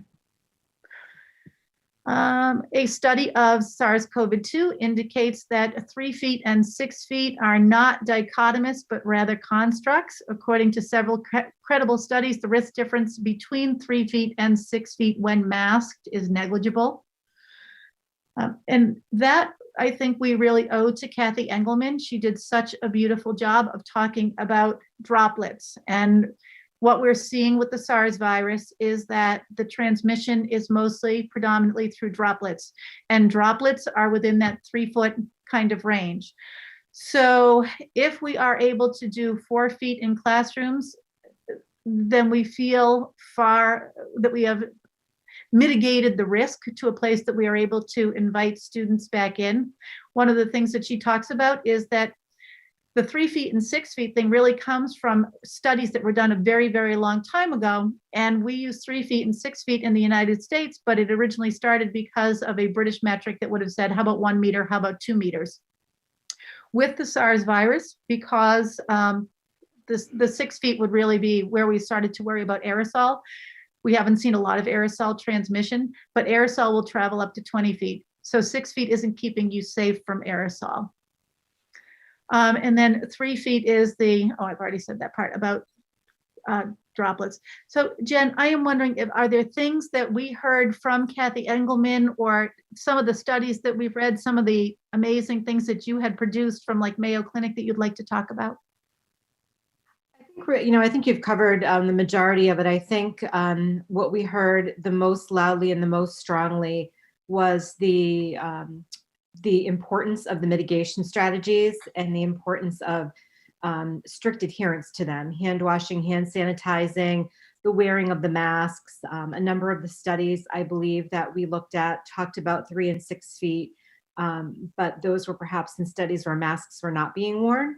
And we're looking at a school situation where everybody will be masked. And what we were reading from the experts was that there is very little evidence that when a potential carrier of COVID is wearing a mask and a potential quote recipient or receiver, someone who's in the same general area, when both are masked, there really is no scientific difference between the 3 and the 6 feet.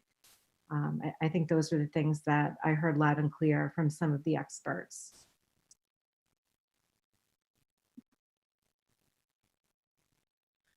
All right, one more slide on this. And Hopkinton has really seen no student to student, student to teacher, teacher to student transfer of the virus in school. I know that there were some of our public commenters who asked about teacher to teacher, and we have had, and I won't say teacher to teacher, I will say that we have had 3 adult to adult transmissions in our public schools. Hopkinton, and this is something we said before tonight, that we have had about 80 students, both hybrid and remote, who have tested positive, and really that's 2% of all of our students over a more than 5-month period. That is a super, super low metric. We know that we have efficient HVAC and air replenishment, that we have maintained robust contact tracing. And, I will thank our Board of Health, but I really will thank our nurses who have done amazing follow-up with families. They are on the phone all the time, following how kids are doing. Are they, ready for their return date? Are they feeling better? And, it's just beautiful care that they are offering, not only to our kids in school now, but to our kids at home. And Hopkinton is suggesting a social distance of 4 feet in our classrooms, 6 feet in our lunchroom. So that's where we are at this point with the virus and its maintenance. If you read the full report, it will tell you a whole lot more. All right. So I did want to spend some time talking about the vaccine, because the vaccine was also part of my particular group.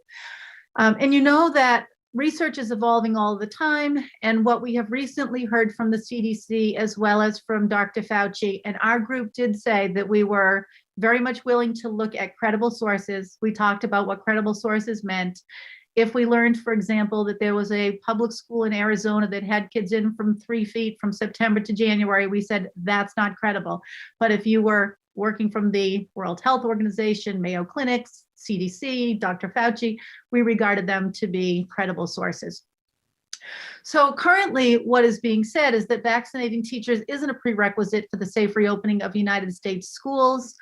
There's increasing data to suggest that schools can safely reopen, and safe reopening doesn't suggest that teachers need to be vaccinated in order to reopen safely. And Dr. Fauci has said that vaccinating teachers is part of it, but it's not a sine qua non. It's not something that that you can't open schools unless all the teachers are vaccinating, but it would be optimal if you could do that. And I think that that's where I have always been with this. I have always felt like the vaccine is something that would be optimal. In January, and I just want to walk folks through that timeline a little bit. In January, we believed that vaccines would be coming into Hopkinton through the local Department of Public Health. And I don't want anyone to think that Hopkinton is unique in that. That's absolutely not true. Hopkinton, like every other community, thought that vaccines would be coming in through public health. I remember having countless conversations with Sean McAuliffe about this. He and I were on the same page. I know that he was buying freezers and had dry ice contracts and all of those things. And then there was a 180 in the plan. And the plan was that they were going to start to use big chain pharmacies, and that they were going to start to use big venues like Gillette and Fenway. So given that, the district did contact CVS. We thought maybe we could run some kind of a COVID-19 clinic for our educators and really all of our school personnel through CVS. But that did not pan out as well. And we, typically CVS even does our flu clinic. So we work with them for that. It's just not possible to get a vaccine that way. And the district also advocated for vaccines through our local Hopkinton Emergency Management.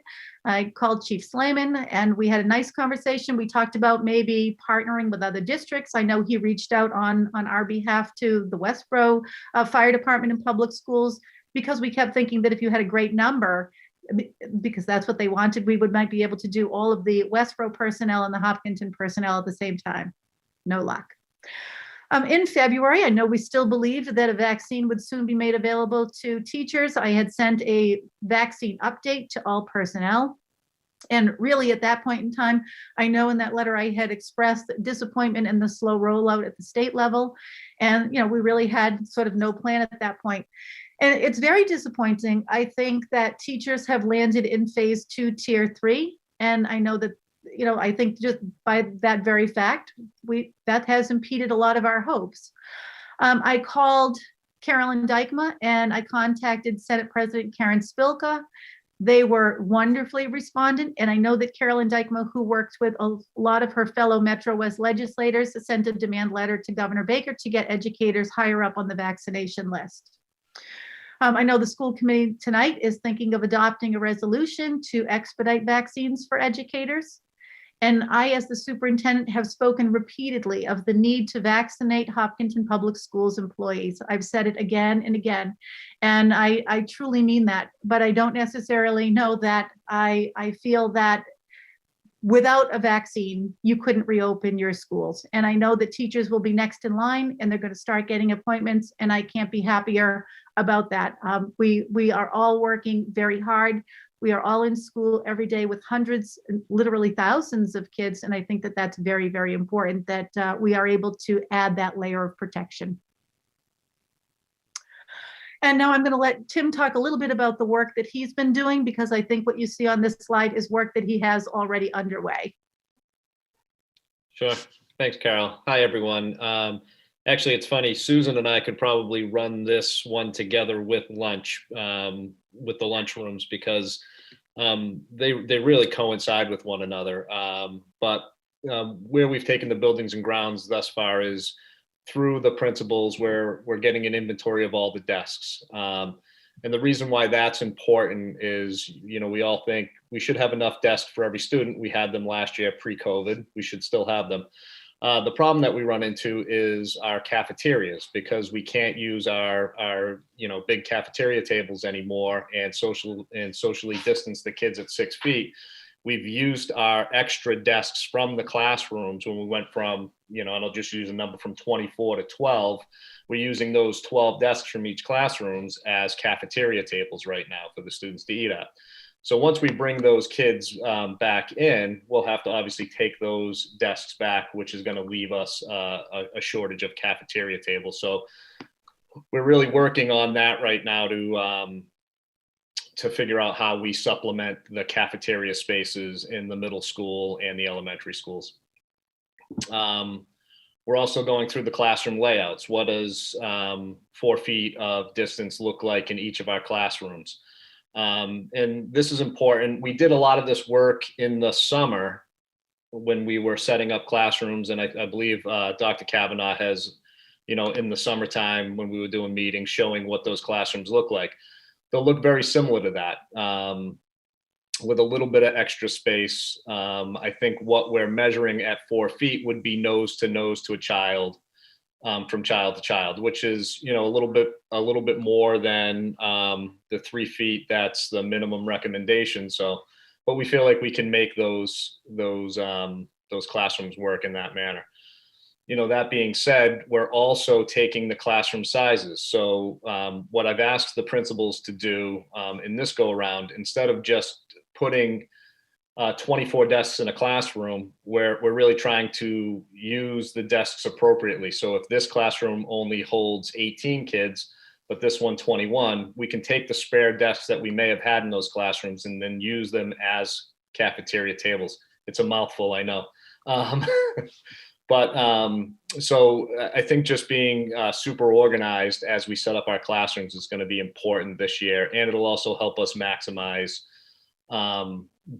space distancing in for not only the students but the teachers as well.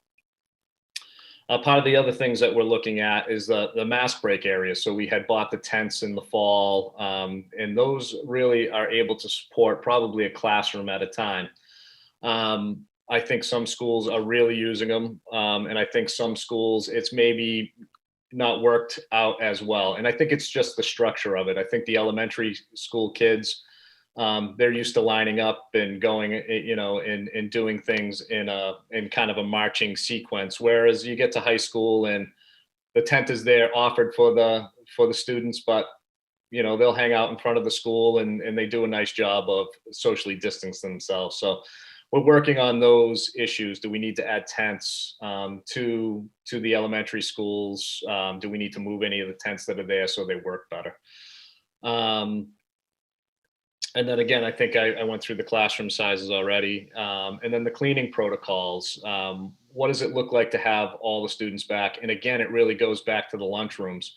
So our lunchrooms, our lunches in each school will be significantly bigger. Meaning that if there's 140 kids at a lunch and there's a quick turnaround between lunch periods, how do we get all those tables cleaned and ready for the next go around, wiped down, cleaned, and sanitized? So there's some of those things that we're still working out the details on, but I think because we've been in the hybrid program for the last bunch of months, we have really a good base layer that we just can build on. And one thing that's not on here that Carol had mentioned in I think her previous slide is the HVAC. A lot of those things, again, we worked on in the summertime. We really got it in a good position, probably the best position that we've been in since I've started here. And we're continuing to maintain those. So if we hear that something is down, we're on it and fixing it. We have our PM schedules continuing on. We'll have a big PM done in the spring again. So it's really, I think the schools, how they're operating today is working great. And I think we can, with work, we can get there in this new model. And if anybody has any questions, I'm happy to answer, or if I missed anything, or you have something on your mind.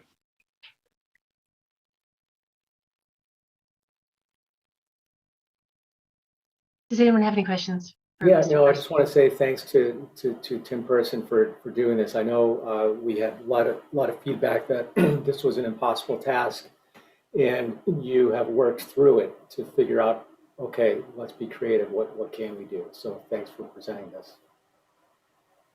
Yeah, and I just want to say we have a plan, but I do want to make sure everyone sees this little subtitle over here, because I think that between now and whenever we're able to reopen, the people who work for as custodians or maintenance or anyone in our building and grounds department, they are going to be working non-stop, really. So I again, grateful to the custodial staff.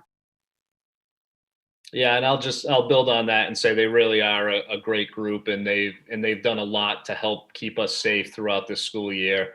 Maybe unsung heroes a little bit, they're kind of behind the scenes, which is good. But they really do good work, and they've kept a great attitude through it too, because I think at times, like anything, it can be frustrating or scary or anything to them, and they've really kept a positive attitude in helping keep us going. So we appreciate them for that. May I actually ask a question? Please, Leah. So first of all, thank you. Thank you. This is a huge piece of work, and I'm amazed at sort of the details that you're putting into it already when the plan just basically got put together. So thank you. One question I have is, and this may not be a buildings and grounds, I'm not sure, it may be, a mix, but things like facilities usage at the high school and passing in the halls. I know that was a huge concern with the 6 feet and the hybrid model. Now we're going to have more kids in the school. How is that being thought about in and I know it's preliminary, so if you're still like working through it, that's great. I was just curious. So I would say that may be more in the scheduling department on how passing in the hallways are going to work. I think I'll let somebody much smarter than me answer that, but I think it's all things that we are thinking about, Leah. Thank you. Yeah, well, the person much smarter than you who needs to answer that, Tim, isn't with us tonight. It's Mr. Bishop. But like, it really does come down to a building operational kind of a question. So, and the building principals will be with us for the public forum. So those are the kinds of questions that if folks have them, we'll be able to answer them. Thank you very much. Dr. Kavanaugh, I'm assuming, I'm not sure the order of the slides, but I'm assuming at some point you're going to sort of lay out why we're talking about all these desks for lunch, a little bit like what the plan looks like. So we might circle back to more questions after we kind of get that piece. Sure. So I'll jump into that kind of right now. Maybe we should have switched these 2 slides around, because this is the lunch, which is the 6-foot dilemma. And I'll say a few things, and then I'm going to ask Susan to jump in because she's done so much work on this. But we all know that when Drummond, Roslane, and Anderson came and did the DRA, the famous architectural firm who's done an awful lot of work for us. But a couple of years ago now, I think they came in and did some, not really drawings, but they took all of our facilities and analyzed them. And when they did that, the lunchrooms in all 5 of our schools were shaded red. And those lunchrooms being shaded red means that they are way too small for the student enrollment in all 5 buildings. It doesn't matter which one. So before we had COVID-19, we had kids who were kind of all jammed into the lunchroom, sitting at tables, and everything was great. But we had at one point had 3 rounds of lunch, and then we had to move to 4 because our lunchrooms couldn't accommodate them. So now as we try to put desks in there, and kids will all sit in desks, individual desks 6 feet apart, and that's why we have double desks, because we need to have one in the cafeteria and one in the classroom for our kids. And even though over 4 lunches, 4 kids may share one desk, as Tim just described, they get cleaned between each one of those lunches. At the high school, they have like the QR codes on them. At the elementary schools, you can see those kiddos, they go in there and they sit at the same desk every day. They've got the same north, south, east, and west neighbors. So there is that plan, but we have now got to purchase a whole lot of desks. So the plan going forward, and this is really where we struggled, is that in our elementary schools, we're going to have to branch from the cafeteria and push into, at the middle school, the auditorium, push into our gymnasiums. And doing that, when we start buying these desks, they could cost us up to like $100,000 to make that happen. We're probably going to have to hire lunch monitors, because the people who now watch the kids at lunch spend time in one room. And if you're going to put kids, say you're in the Elmwood school, the cafeteria is about 1,000,000 miles from the gym. So if kids are going to be eating lunch in the gym and eating lunch in the cafeteria, the people who are watching here can't be the people who are watching down there. And then in the elementary schools, because we're now stealing the gyms, that means that PE is going to have to be held exclusively outdoors. And if it's an inclement day, we're probably going to have to bring the PE teachers into the classrooms to deliver a wellness lesson. And Susan, I'll let you talk about this, because you spent an awfully long time with people and came up with some darn good ideas. Yeah, thank you. What we keep coming back to is the fact that all the desks that are being used now for lunches will have to be pulled back into the classrooms. So we've actually we're trying to come up with a creative solution rather than buying additional desks. So Mr. Person and I actually were looking at something as simple as a TV tray type piece of furniture, which would save a tremendous amount of money, but also be able to fold up potentially if we need it to be, or, you know, how can we buy those desks that we potentially will only need for, you know, say it's 6 months, say we're still doing this through December of next year, and who knows, maybe we'll be doing it through all of next year. But it would be a shame to have to buy 500 desks and then put them out on eBay because we don't need them anymore. So we're trying to get very creative in terms of what does that lunch furniture look like. Talked a little bit about the fact that we would need to have lunch monitors simply now that we're putting students in all different spaces to eat, and the addition also of some type of cleaning personnel. And again, just trying to look at this creatively. Our group had come up with what if each of the lunch spaces had some type of a disposable mat. So some type of a place cover that is put down, the students spread out their lunch, and then when they're done, you roll the whole thing up and throw it away. You know, and could that help and save on cleaning potentially? I mean, it would take care of the organic matter that is typically left behind. And then maybe it's simply a matter of going around with the spray or what have you. So, you know, again, looking for creative solutions in terms of how do we accomplish both the monitoring and then the cleaning. One of the questions that Sean McAuliffe from the health department is also going to look into it for us is each student was given a face shield.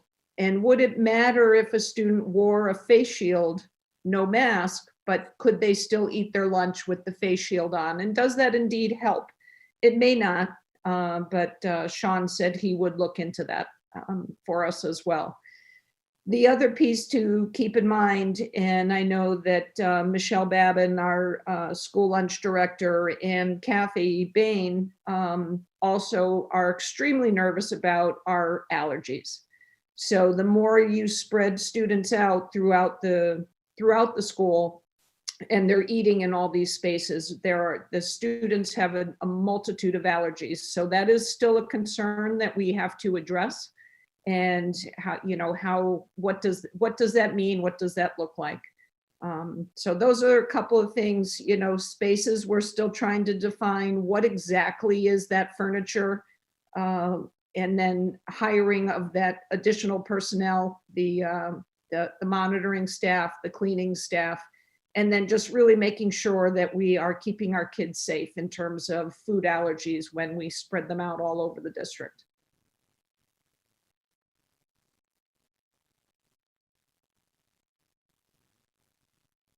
All right, I will let you launch right into transportation. Okay.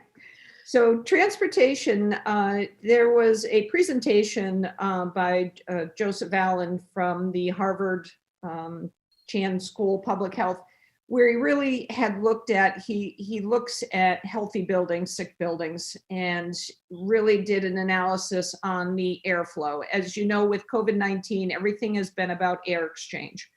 With the buses and the windows opened, which has been the regulation, the air exchange is about 40 times an hour. So in a regular classroom setting, hospital setting, for instance, it's anywhere between maybe 5 and 7. So 40 times an hour air exchange is just tremendous in terms of making sure there is no viral load in those buses.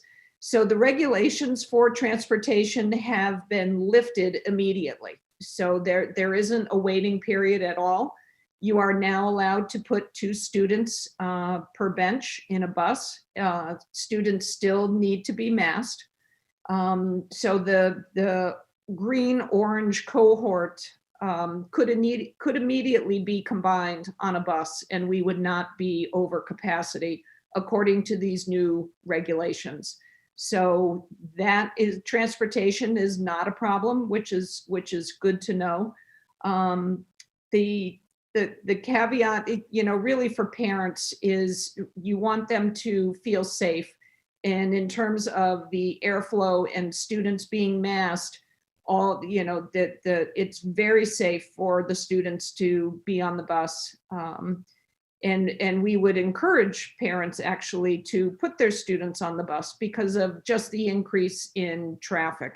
We know in the beginning of the year when we really didn't know how this was going to play out, and we did encourage parents that if they were able to drive, to please do, and that would help us keep our numbers down on our buses. But we also saw that that really caused a lot of problems with traffic in each of the schools. So the message really is, if you are comfortable, we're more than happy to have your students ride the bus, and that would help to alleviate the traffic that this potentially will lead to when all students come back to school. Now, one of the things that we talked about, or did not talk about actually, with lunch, in trying to solve this, it looks as though schedule-wise, we could do the elementary schools and we can do middle school. It's really more difficult at the high school in terms of finding that space. So there is potential that we would release high school early before lunch, say 11:45, and they would take their last class as a Zoom. So part of that issue would be solving the lunch issue for the high school, but it adds another tier for transportation. So we would have to transport those high school students home at a different time. So we would actually end up with 4 runs for transportation. So that would be another additional cost that is unforeseen at this time. I'm still waiting on what that would be. So the actual cost has not been defined yet. And of course, the bus runs would have to be reconfigured, because right now a middle school, high school run has both students. So both tiers would have to be redone. Yeah, I do want to go back to the children on their buses. One thing that has changed this year from last year is that we used to open the doors at the high school at 7 o'clock, and we don't open them now until 7:15. So a huge traffic problem is that when people pull into the parking lot at 7:02, they'll sit with their children in their cars until 7:15. And if cars are queuing up, then the traffic will be at CVS. It'll be down Pleasant Street. It will be all over the community. So if people can get back on those buses, that would be really, really helpful, especially at that high school, middle school complex in the morning.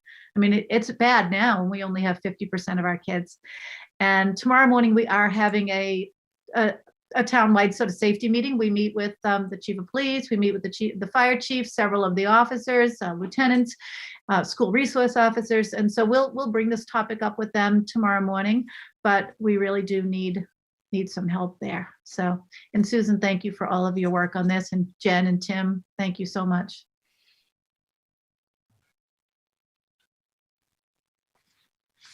Okay. So let's get into the what might this plan look like?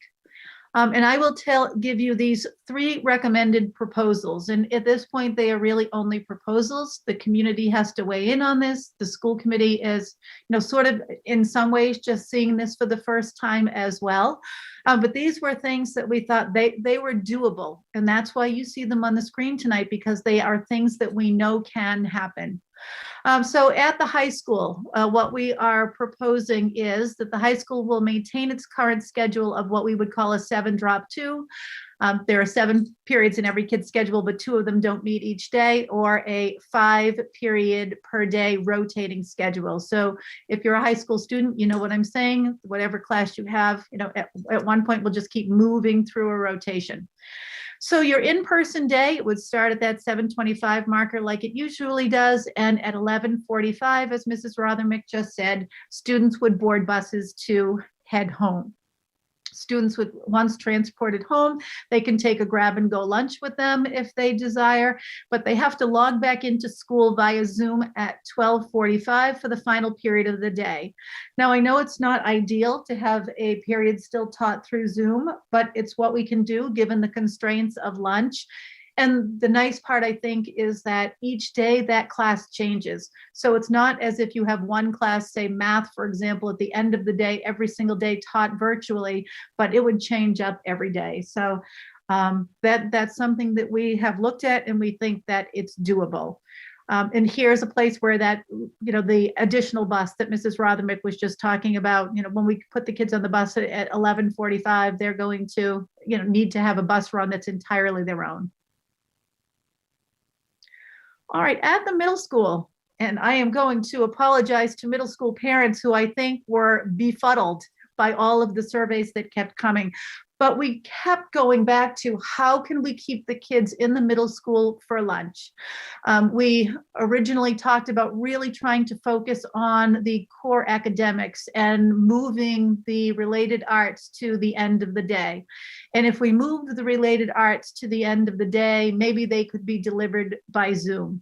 But it quickly came to our attention that not every kid had related arts at that point in time. And so then we went to, well, what if we did what we're doing at the high school and we start to rotate the periods? And, we still didn't think that it was ideal to have middle school kids going home and logging in. There's, I think, a significant difference between sort of the maturity of a high school kid to be able to self-regulate and learn online. And it might be a little more challenging for our middle school kids to do that. So then we kept thinking, how are we ever going to get them lunch? And we did things like, how about if we marked off space on the floor and every kid could sit and eat lunch on the floor on a beach towel?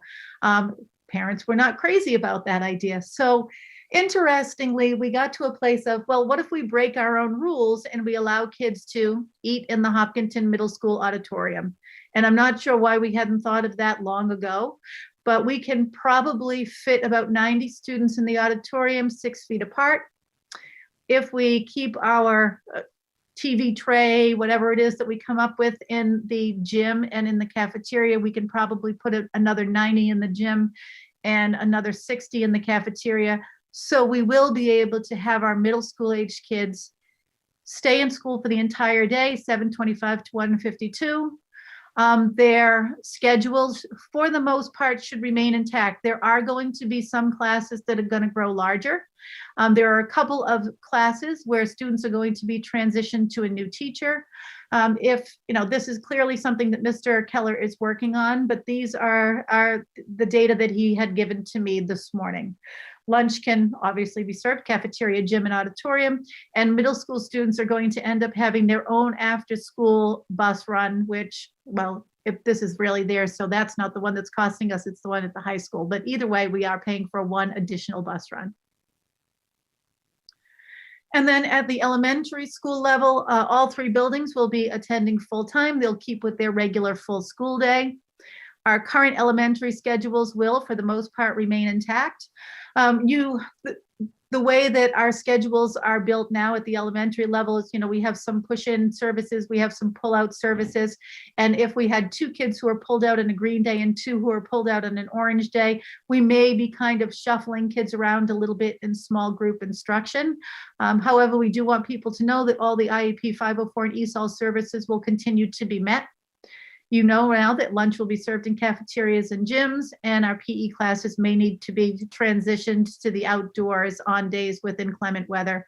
But if we are able to do something as simple as, the TV tray that can be folded up and moved quickly, we could probably make that happen as well. We are just hoping to be able to keep our gyms in, as spaces for our physical education classes, as well as for lunch. We'll try our hardest on that. All right, and then I know people have been asking about the timeline. Everyone says, why March 29th? And, at this point, March 29th is, a date that we have looked at. We are hoping, honestly, that we are able to make March 29th work. But as you've just seen, there are hundreds of things that need to happen, from, changing up bus routes and purchasing all of those desks or TV trays or whatever kind of a device that is, and getting all of that furniture put together and putting that furniture into our schools and looking at the schedules. So there's an awful lot that has to be done. But the most aggressive date that we came up with at this point in time is March 29th. That March 29th date might end up being for not, because Governor Baker and Commissioner Riley, as you know, through regulatory mechanisms, are thinking that we might be making a full-time K-5 student return just across Massachusetts if the regs are changed. That changing the regs does require a vote of the Mass Board of Elementary and Secondary Education. And the governor and the commissioner have both said that grades 6 to 8 will be following on the heels of K-5. Interestingly, at this point, just based on the science, they are suggesting that if you had to do a hybrid model because people are having difficulty with lunch, that feels like it will still be acceptable. And I do know in speaking to colleagues across other districts that they too at their high schools are struggling with the lunch issue. Great news over here that we're probably getting a grab and go lunch kiosk. So that's something that will be nice for us to have even when we're not in the midst of COVID. And that, as long as it was, is the end of this presentation. I don't know if you would like me to stop screen sharing. I'm going to say yes for now. Great. Okay. So we can see each other. Thank Yes, you so that's much. better. Thank you to all of you for this time and your efforts on this committee, and then coming here tonight and this long presentation. And I'm going to have to keep you here more because we're going to have questions, I'm sure. So let me ask my colleagues who would like to start. I'm sure there are questions. Or maybe not. So I will jump. Oh, go ahead, Meg, you go. I was just going to be brief because I was on the reopening committee, and I just wanted to thank everyone for their tremendous efforts and all of the excellent research that was done and the very thoughtful conversations where I felt in every meeting I went to, all points of view were really listened to very carefully. And so I thought it was just a spectacular undertaking. And I know tension is high in the community right now. And I'm really grateful to all of you for keeping your cheer in the face of so much anxiety and uncertainty. But I think you've just done a fantastic job. Wow, look what you've accomplished in such a short amount of time to make these preparations. And nothing will be perfect, but you know, we're all moving ahead. And every day we're changing little bits and pieces, but it's gonna be okay. We're all gonna be okay. That's all I wanted to say. Thanks, Megan. And Meg, thank you for serving on our behalf on this committee. Nancy, go ahead. So it's a lot of information to absorb first. So this is a little bit off the cuff. I don't know how many people in the public are aware that this is really the first comprehensive look that as a school committee we've had at this report, that we have relied on the extensive work that the advisory group did and the subcommittees of that and the experts that you brought in. So thank you very much for that. I will admit, in looking at the number of details that we have to go through, I am confident that they can be worked through because I know that all of you are a lot smarter on some of those ins and outs of the operational piece. I am really concerned about traffic. And I'm glad to hear that you're going to meet with our public safety people, just because I know that that's traditionally an issue when the high school and middle school are in school full-time, everybody. But I think there will probably be some people who are not comfortable for whatever reason putting their kids back on the bus. So that I also, in my mind, was trying to mentally prepare for the amount of costs that we're going to incur. And some of these costs, I'm sure, the lunch tables and things, little folding trays and stuff would be reusable next year. And so there are costs that we're going to need to incur, but kind of looking at in a future meeting at how to be able to fund. I know I saw some increased cleaning costs, the lunch monitors, all of that. So that's to be determined how we can best utilize the resources that we have. The other question I would have is, are there future surveys planned to go? I know there were a lot of surveys that have gone out. I feel like we've gotten a lot of information from the surveys, but any surveys that are planned to go out kind of as a follow-up on all of this once the plans become more concrete than what they have been so far? So if we decide that these are models that the committee, the community can live with, I think we have to start then thinking about what families' desires would be, because we know that you cannot run a full-time in-person program as well as a hybrid program. So if we go back full-time, the hybrid program will have to be dismantled. And I know that there are a lot of families who feel very strongly against that. So, either families are going to have to make a choice that way, or they're going to have to make a choice to go remote. And when I say survey, it sort of means, we'll collect an email address and collect information from you. But I think we also have to ask, the people who have been sending their children for 5 days now, are you still going to be okay doing that if we move to 4 feet? And, at that point, I think we would also have to say to them, you have the choice to be remote. One worry that I have is that we've said all along that we can't possibly accommodate bringing back all the remote families. And I know that's disappointing, but if we have a teacher say, well, always go to the go-to school, the Elmwood School in these scenarios, and we've got, someone who is in a classroom every day, and she's got her 24 learners, and they're all remote, and they look on her screen exactly how we look on this screen right now. If we had only 2 of those kids who wanted to come in, and then maybe 4 from another remote classroom, and then 5 from another remote classroom, now we've got 11 kids, and we've got to figure out how to put them into classrooms where they'd have brand new teachers, they wouldn't know any of the peers, and we're already struggling for space. So I'm not necessarily sure that we can take kids from that remote setting and bring them in. Now, so that's going to be a challenge, maybe there's an opportunity for a flip-flop. Like, you've got a kid who's hybrid currently who says, I'm absolutely positively not going to stay in this room at 4 feet. I want to go remote.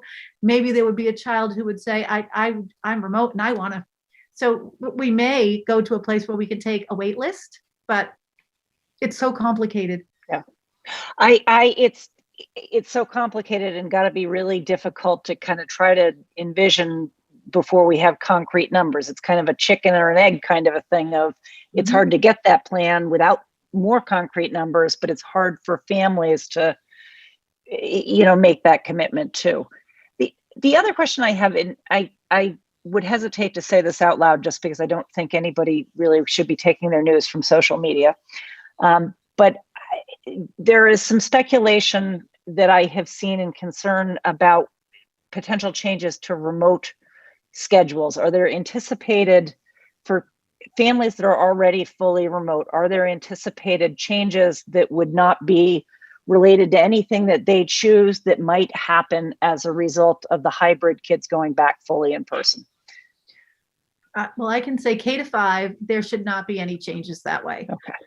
But I do know that at the middle school and the high school, there could be changes. So for example, if you're taking AP chemistry and you used to go every other day, and so your remote colleagues, who are live streaming in, were going every other day, now those kids are going to be going every day because everybody's going every day. Right. So that could happen to some of our remote kids.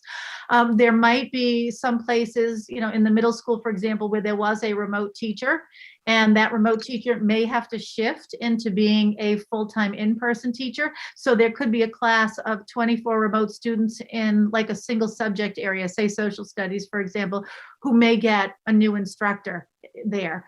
But for the most part, we are trying to keep all of our classes and all of our teachers intact. So the places where there will be changes should be minimal, truly, for the remote families.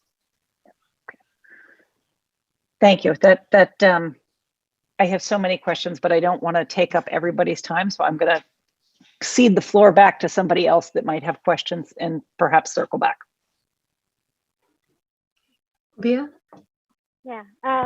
So first of all, thank you. Like everyone else has said, just like this past summer, I am overwhelmed by the amount of work that has been done in such a short period of time with such detail. Like I'm truly amazed by just how much this advisory committee has gotten into and researched, and the nights that they have probably put into this.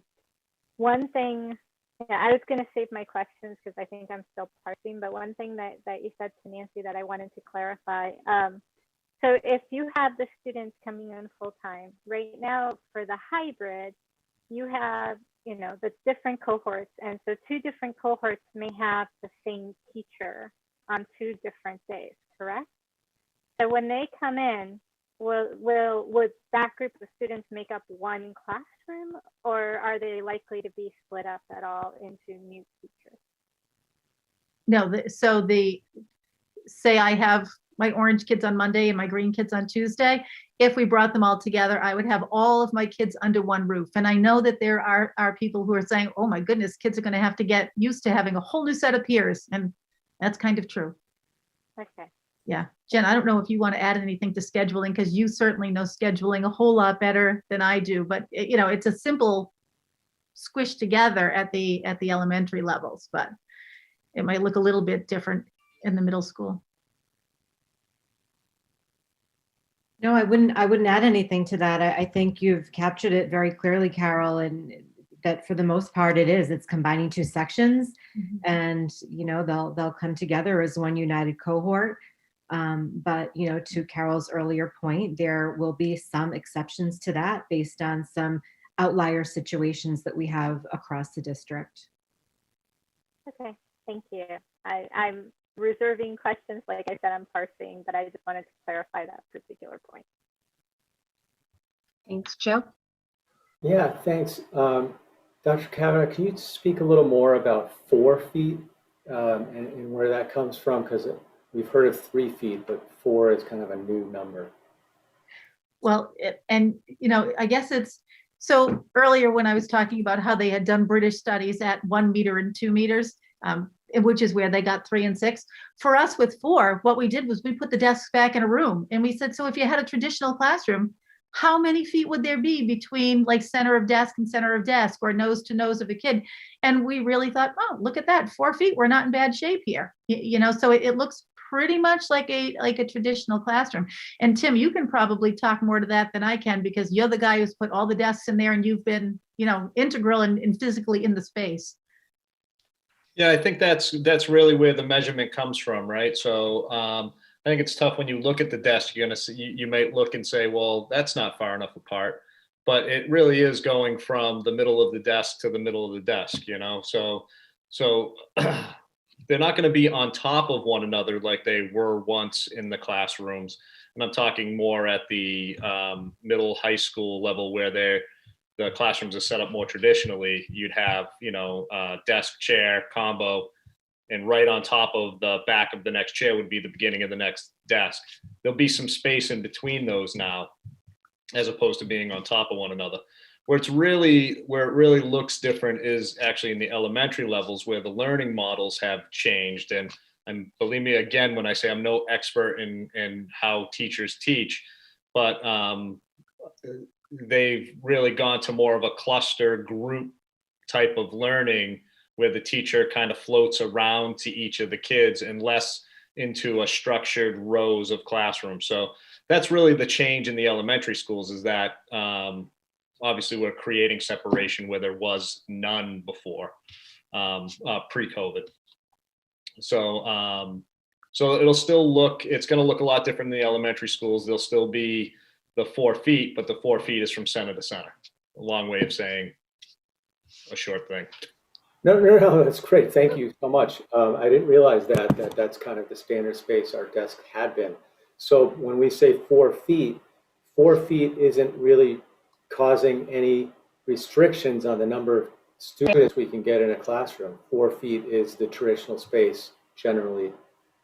So I would say I would agree in part with that. So I think where we need to pick up the 3 feet or 4 feet is in the center aisles, right? So although we may look close back to back, we may miss a row of desks because we can't squeeze them in so tight, where you might have a 2-foot walkway that goes from the front of the classroom to the back. So right. I think that's where you lose a little bit of spaces in your aisles.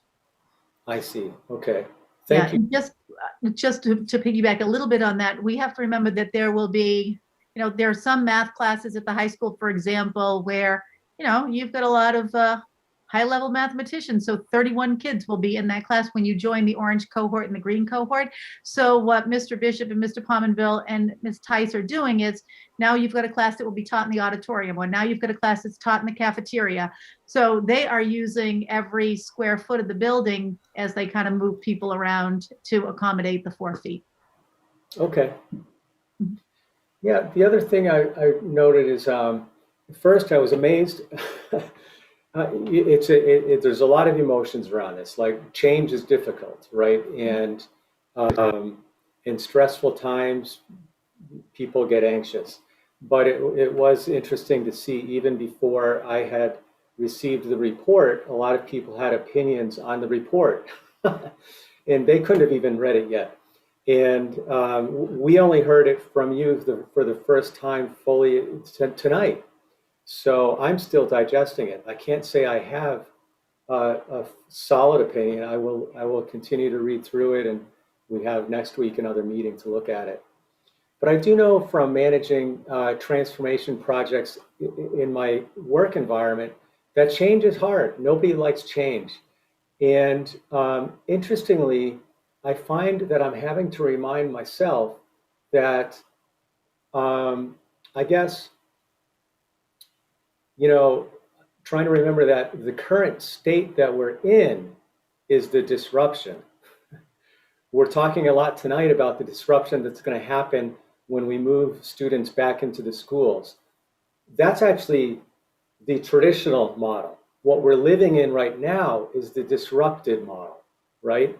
So the changes that propose to get us closer to how schools should operate is what we're looking at.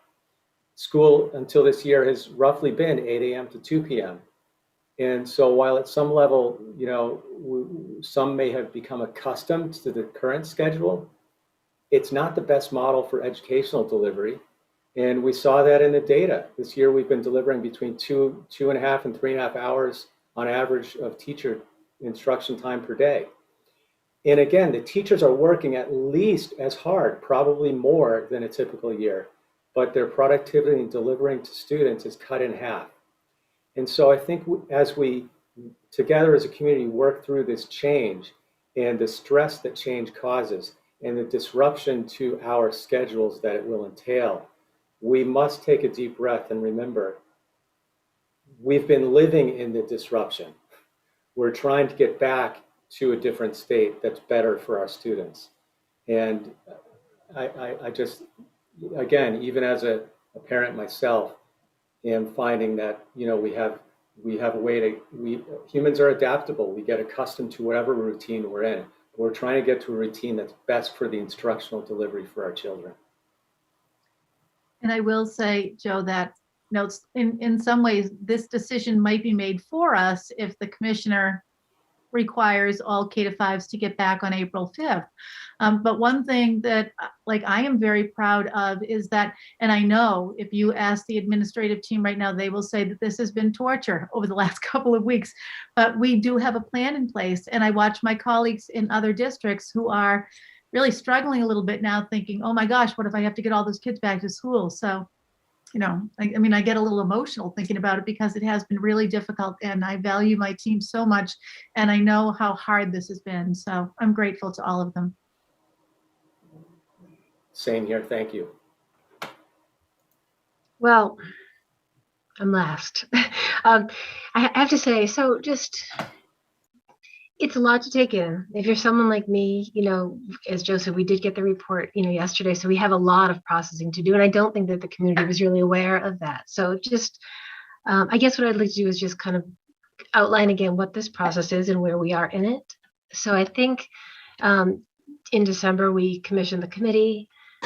We gratefully got people who are willing to do this extra work on top of their day jobs and get us a plan for what would it take if we have to open the doors? What would it take to do this? And, I'm very thankful. Had we not commissioned this committee, to your point, Dr. Kavanaugh, we would not have a plan now. And we're facing potential DESE directives. I don't know where we would be. So I'm definitely thankful for that. We commissioned the plan. It has come forward first tonight. So we've heard this first tonight.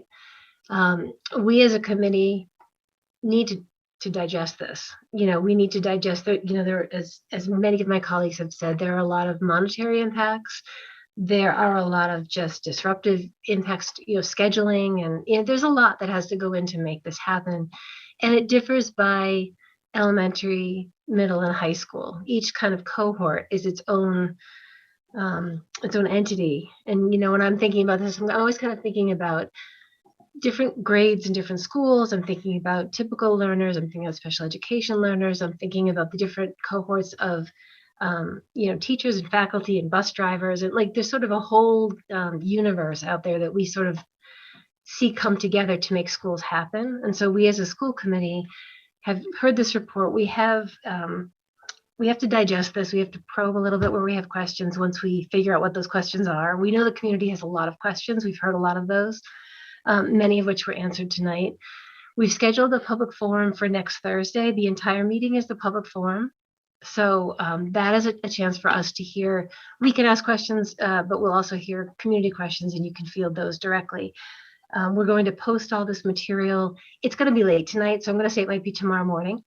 So everybody can go through your slides, they can go through the report, and kind of take the time that's necessary to actually read the information. You've put a lot of work in. I've read the report now today, spent a lot of time with it, and there's a lot of information in there, and it's very balanced. I think I read, correct me if I'm wrong, that something that didn't come up tonight is that even though we're looking at 4 feet for probably students in a classroom, we might try to keep our teachers from students about closer to 6 feet. Often the instructors at the front, and trying to maximize that space as well.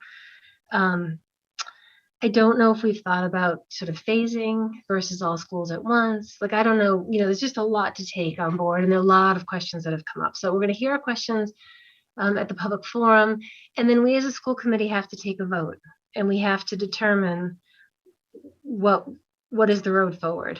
So that is something that has to happen before we can shift, and that we don't have a date for that vote because we just, as I said, we're just getting information. We still need a lot of information on costs and so forth.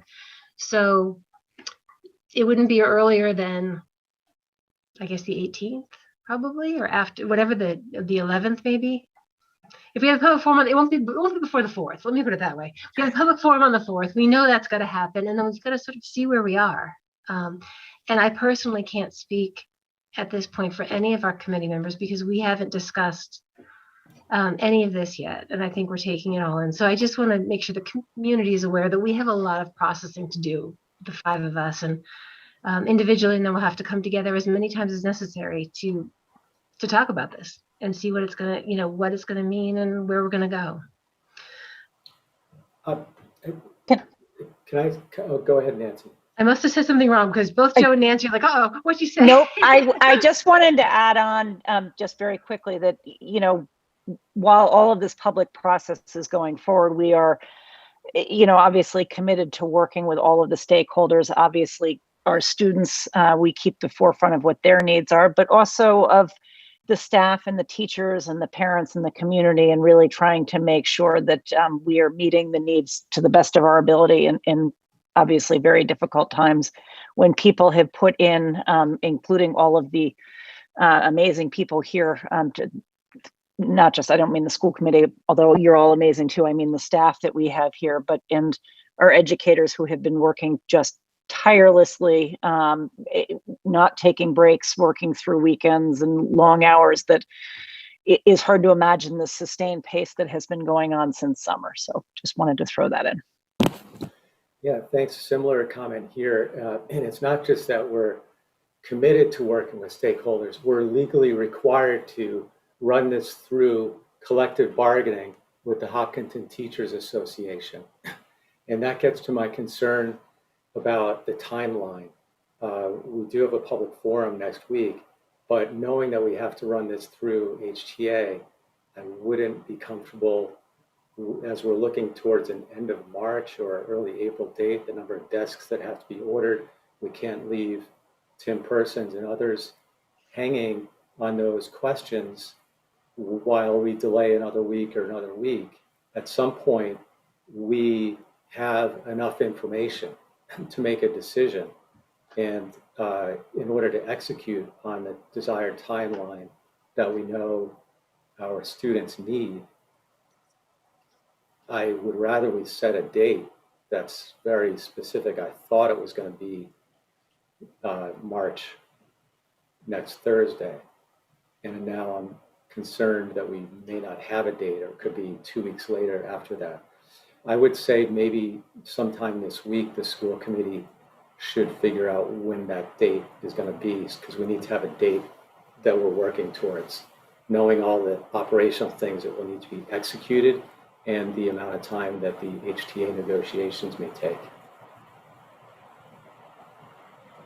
Food for thought. So I would be unprepared at this point to come up with a specific date that we're ready to vote on this, just because absent the having not done our due diligence and not having done any negotiating yet over this particular reopening, and also having not heard from the community, the public forum, and not having firmer costs. I mean, sometime in the I next get what week. you're saying. I don't mean right now. I mean, sometime within the week. Okay. Yeah. To set a date, yeah.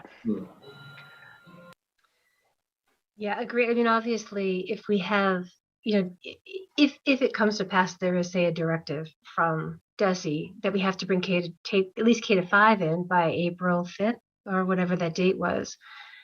That's a real, I mean, even while we're figuring out, we have to, we have a plan. We kind of know how we're going to do it. We don't know how much it's going to cost. We don't know where the budget's going to come from. We have some grant money. Obviously we didn't budget for this. So, we know we have to find the money somewhere, and we don't know what that's going to take. And we don't know, we don't know much, but so I don't know how that we may have a deadline that we have to meet regardless. But I think right now I'm personally only comfortable with saying, we're going to have the public forum on Thursday. We can be thinking about when we might have to have a special meeting for a vote. I'm fine with that. We may have to have a special meeting just to deliberate amongst ourselves, and I think I'm prepared for that. I'm not prepared tonight, having just, kind of heard this, to say which way we're going to go. Meg, did you want to say something? Well, I just wanted to say that I'm glad we have a week to hear from parents and all the various stakeholders and the teachers and the paraprofessionals and everyone. And I just wanted to assure the public that we do read all of your emails, and we read them carefully and thoughtfully, and we feel you. I mean, every time I read a letter, I change my mind about what I think we should do, because I believe the person who's writing to me so fully. So please know we are reading them, and we care, and we're thinking about them, but we can't all respond. So Amanda is our spokesperson, and she will be sending those responses. But we really love hearing from the teachers and the paraprofessionals too. We're not exclusive in what we will put into our ears. That sounds really weird, but that's okay. And what we hear, it's a really good point, because I think what we hear is that the community is a community of 4,000 individual students, and however many families. We have 350 individual teachers, and everybody's pandemic experience has been unique. Some people, pandemic plus learning model, it's been great, all things considered. We actually have heard, and I really do think it's a credit to all of you and Dr. Kavanaugh, your entire army of people who teach our kids, that we've received lots of feedback of people who really have enjoyed and benefited from the hybrid model. You don't often hear from people who are happy. So for a long time, we didn't really hear, because people stop and say, I'm going to email the school committee and say, I like this hybrid model. Let's keep this up. This is good. We typically hear when people want to change. So we've heard a lot about reopening, a lot about fear of reopening.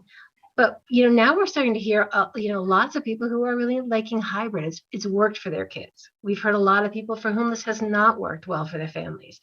And, it's just a unique time, and every family is having its own experience. And so what we need to do, I think, kind of to Joe's point, is sort of take all this in, think about what we as a school committee need to do to provide the best learning model for the rest of this year that mitigates risk, with our masks and our hand hygiene and our social distance, and that we can afford. And so I think we have to sort of put all this together and make sure that we can come up with a plan. It's just going to take a little bit of time. I think we at least need the public forum, and we're going to need probably a special meeting to just talk about this together. Maybe a workshop, Leah. Yeah, no, that was sort of what I was going to say. I don't think that I would be prepared before a public forum to say when I would be ready to vote, because I feel like when I hear from the parents, a question comes up that I hadn't thought about, or a concern comes up that it just, it had never been in my head. And it may be something super important that we don't have the answer to that night. And there, that Dr. Kavanaugh may have to research, that, we may have to go back and ponder. And so for me, that public forum is sort of the point where I can say, okay, I have all the questions that matter in place. And I can start kind of going, okay, now I can form my full opinion about what is happening and, how good this plan is and what are the details that we need to ask about. And like you said, the financials. And so, yeah, so I wouldn't be prepared about speaking towards when we would vote until I have that night and those questions and that ability to shape my thoughts. I think so. Amanda, I just wanted to pick up on one thing you said too. I think it's with all the surveys and now the public forum and all the letter writing that we're thanking people for as well. And we still have a lot of letters to read tonight. We don't want to give the impression that we're putting it out for a vote, and the highest number of votes is the model that wins. I think everyone knows that the superintendent and the school committee have a responsibility under law in Massachusetts to choose the best educational model for our district in the current situation. We will make that decision. If 100% of the emails and responses came in and said, we all want to close school for the year, that doesn't mean we're going to vote for that. We're not putting out these surveys for a vote. We're putting out surveys, I believe, to gain some operational insight that helps us as we plan operations. But that's all. We will make a decision that will be unpopular to some in the community and will be popular to others, but we will not be doing it based on which model got the most number of votes or letters written. So for the community, we are going to try, and we don't have the exact process worked out yet, but to collect questions for the public forum in advance of the public forum. Yeah, having learned from the summer public forum, I know that we need help moderating it. We got so many questions. It was so challenging for me trying to read the chat, and I know people weren't happy with how I handled it. I heard you. I definitely heard you.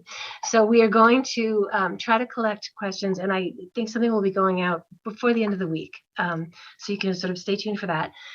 What we'll probably do is use those collected questions and then leave maybe 15 minutes or so for live real-time questions and make sure that we're covering the breadth of topics that come up. So that is the plan. We may be getting some help with serving up those questions from an outside party. We're looking into a better process. We heard you. So stay tuned for that. But I think at this point, we're probably at a place to wrap for this reopening discussion. If you're okay, I think we've got a lot of reading to do, got a lot of thinking to do. And I know that as every day goes on, Ms. Rothmark, you're going to get more cost information, and Mr. Person, you two will probably learn more about the desks and the inventory, and I don't know how you keep track of it all. So I think a few more days, a week, every day gives more information. So that'll be helpful. I'm sure you guys are exhausted, so we want to move on to the next topic if that's okay. Okay. Sadly, I would love to say that we could shelve a bunch of these topics for another meeting, but in order to accommodate this topic, we had to actually take all the topics for this meeting and create a new meeting on March 11th. So we're actually having a new meeting to cover a bunch of administrative topics that we couldn't cover tonight. So we're going to have to plow through, unfortunately. Can we talk about let's talk about the school committee resolution.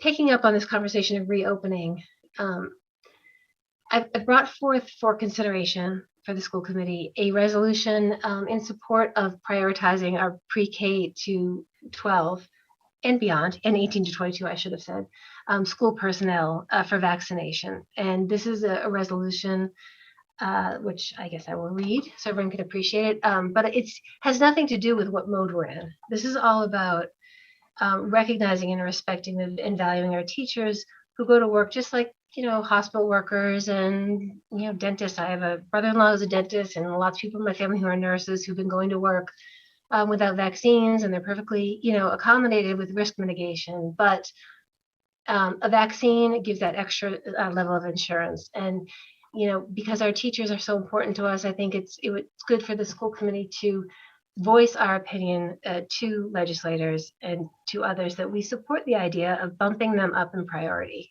Let's bump the teachers up in priority for vaccinations if we can. I don't know why they haven't done it already. Many states have.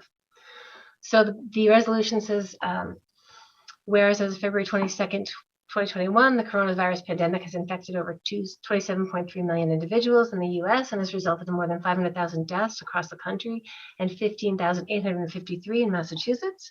And whereas a strong public education system, which is essential to the individual and community well-being of our society, is facing unprecedented challenges due to the coronavirus pandemic and lack of clear national, state, and local direction or resources, including but not limited to academic and social emotional toll on students, as well as the need to clean and equip school facilities, to adapt to new health protocols and social distancing, and to assess and address the risks of teachers, staff, and students.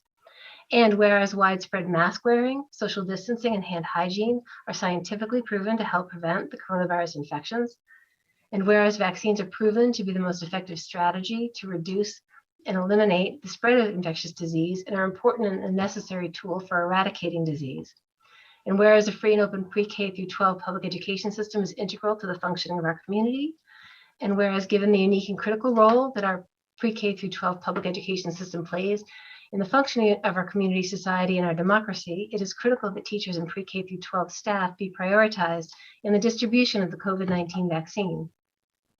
And whereas the Mass Department of Public Health is currently planning a COVID-19 vaccination plan that has teachers prioritized in group 3 of phase 2 as of February 22nd, and they have not yet become eligible for vaccination. And whereas as of February 22nd, the following states have already prioritized K-12 teachers for COVID vaccines, such that vaccinations for K-12 teachers are available in Alabama, Arizona, Arkansas, California, Colorado, Delaware, Hawaii, Idaho, Illinois, Kansas, Kentucky, Maryland, Michigan, Minnesota, Nebraska, Nevada, New York, Ohio, Oregon, Pennsylvania, Tennessee, Utah, Virginia, West Virginia, and Wyoming. Be it resolved that the Hopkins School Committee calls on the legislature, the governor, and the Massachusetts Department of Public Health to include all pre-K through 12 school personnel as a top priority for following healthcare workers and long-term care residents for access to the COVID-19 vaccine.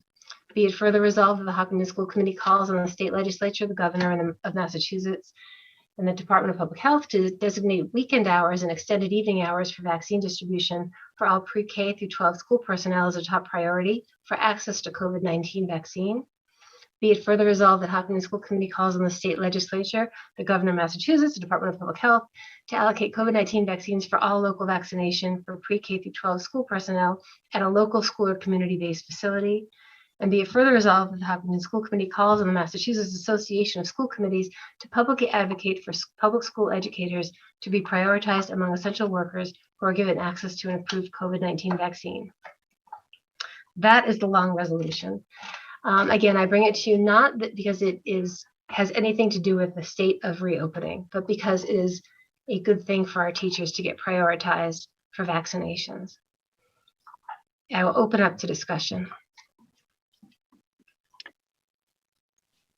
So I want to thank you for bringing it forward. I think that it's important. I feel like we are, as a state, in a really a shameful place in terms of vaccinations. And as much as I value the legislators that represent Hopkinton, I feel like at the state level, I would like to see the governor move forward with this in addition to being responsible for the students and everybody else in the district, we are the employer of record. And I think this is a strong statement that we can make to support the people that work so hard and so tirelessly on behalf of our kids.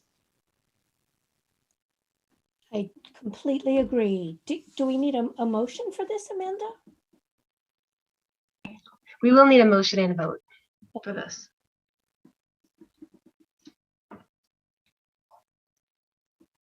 May I offer feedback, or should I wait till the motion's been made and seconded for discussion? You can offer feedback. All right.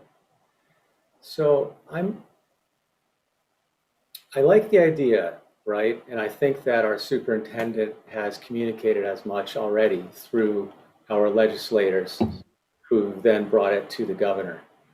I feel though that this, while it sounds at worst harmless, could create problems for us.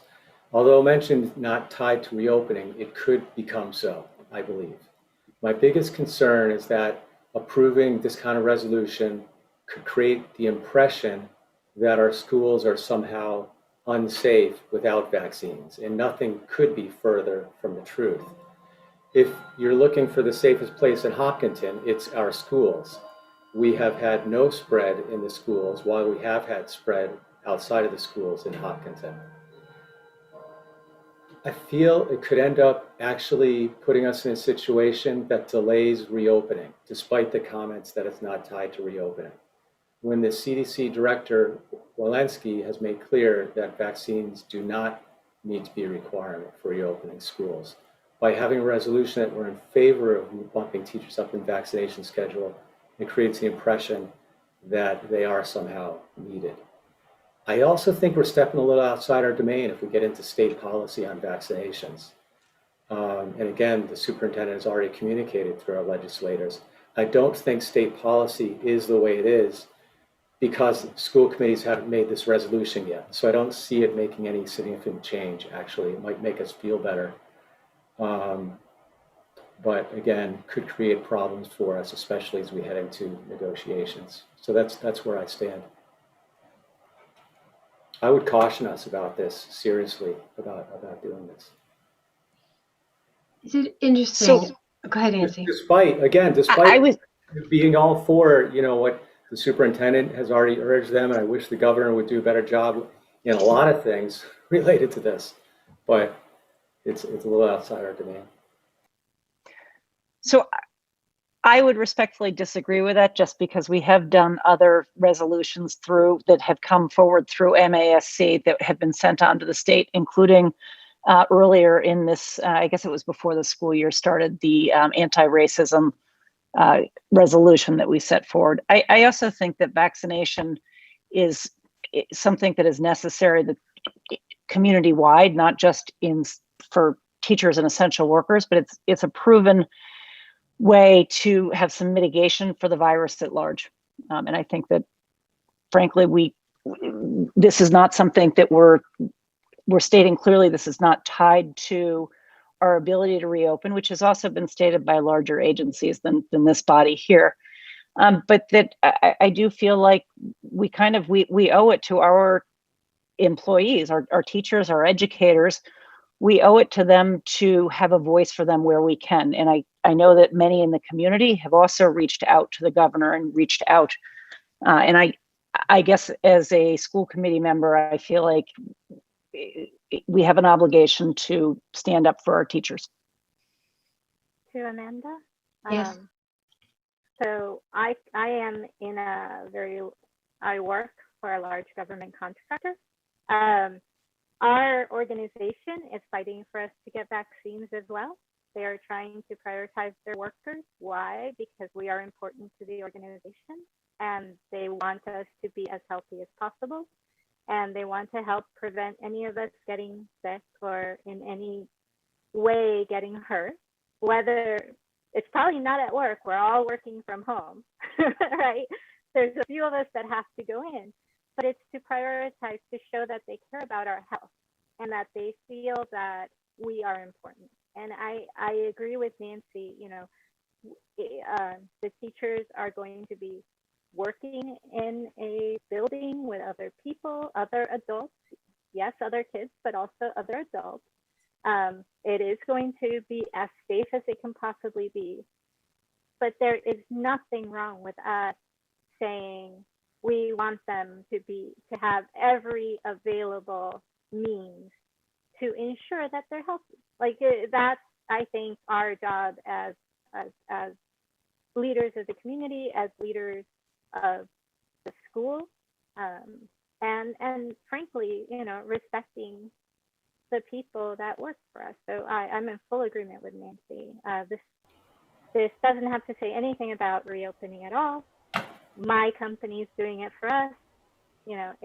It's just about showing importance.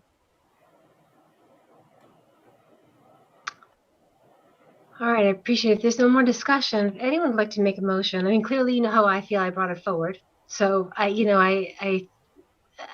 would like our teachers both to have access to the vaccines and to have a time to get vaccinated. So there are components of that in here as well. I mean, making it possible for teachers who are committed to, tied to classrooms during the day. Like how are they going to get it? I don't know. But I think there are 350 some odd districts in the state, and as we get together and lobby for this, I think there is a voice to be heard as an employer in the district. So I'd like to make a motion to pass the resolution. I have a motion by Meg. I will absolutely second that. I have a second by Leah. And I think I need to take a roll call vote. Leah? Yes. Meg? Yes. Joe? No. Nancy? Yes. And I'm a yes, and it passes 4-1. So thank you for that. And back to the agenda. We have a 0.5 art teacher, Dr. Kavanaugh. Okay, sure. I can talk to that. Thank you, Ms. Bain. Thank you, Tim. Everybody. Oh, yes. Good night, you guys. Good night. So this is a 0.5 art teacher for the high school. We had a lot of our electives taught by VHS and tech in the fall, and Mr. Bishop has an art teacher who could do, I mean, technically he's a full-time art teacher, but because he's going to be there only in the second semester, he's technically a 0.5 art teacher. He is able to fund this because we had a reduction of a paraprofessional position. And if we took the money that we had slated for tech at $300 per student, and we've got these 70 kids who are all enrolled in this class, we are certainly able to afford it. So the cost is $22,829. We have the paraprofessional position, plus we've got the $300 per course for 70 students.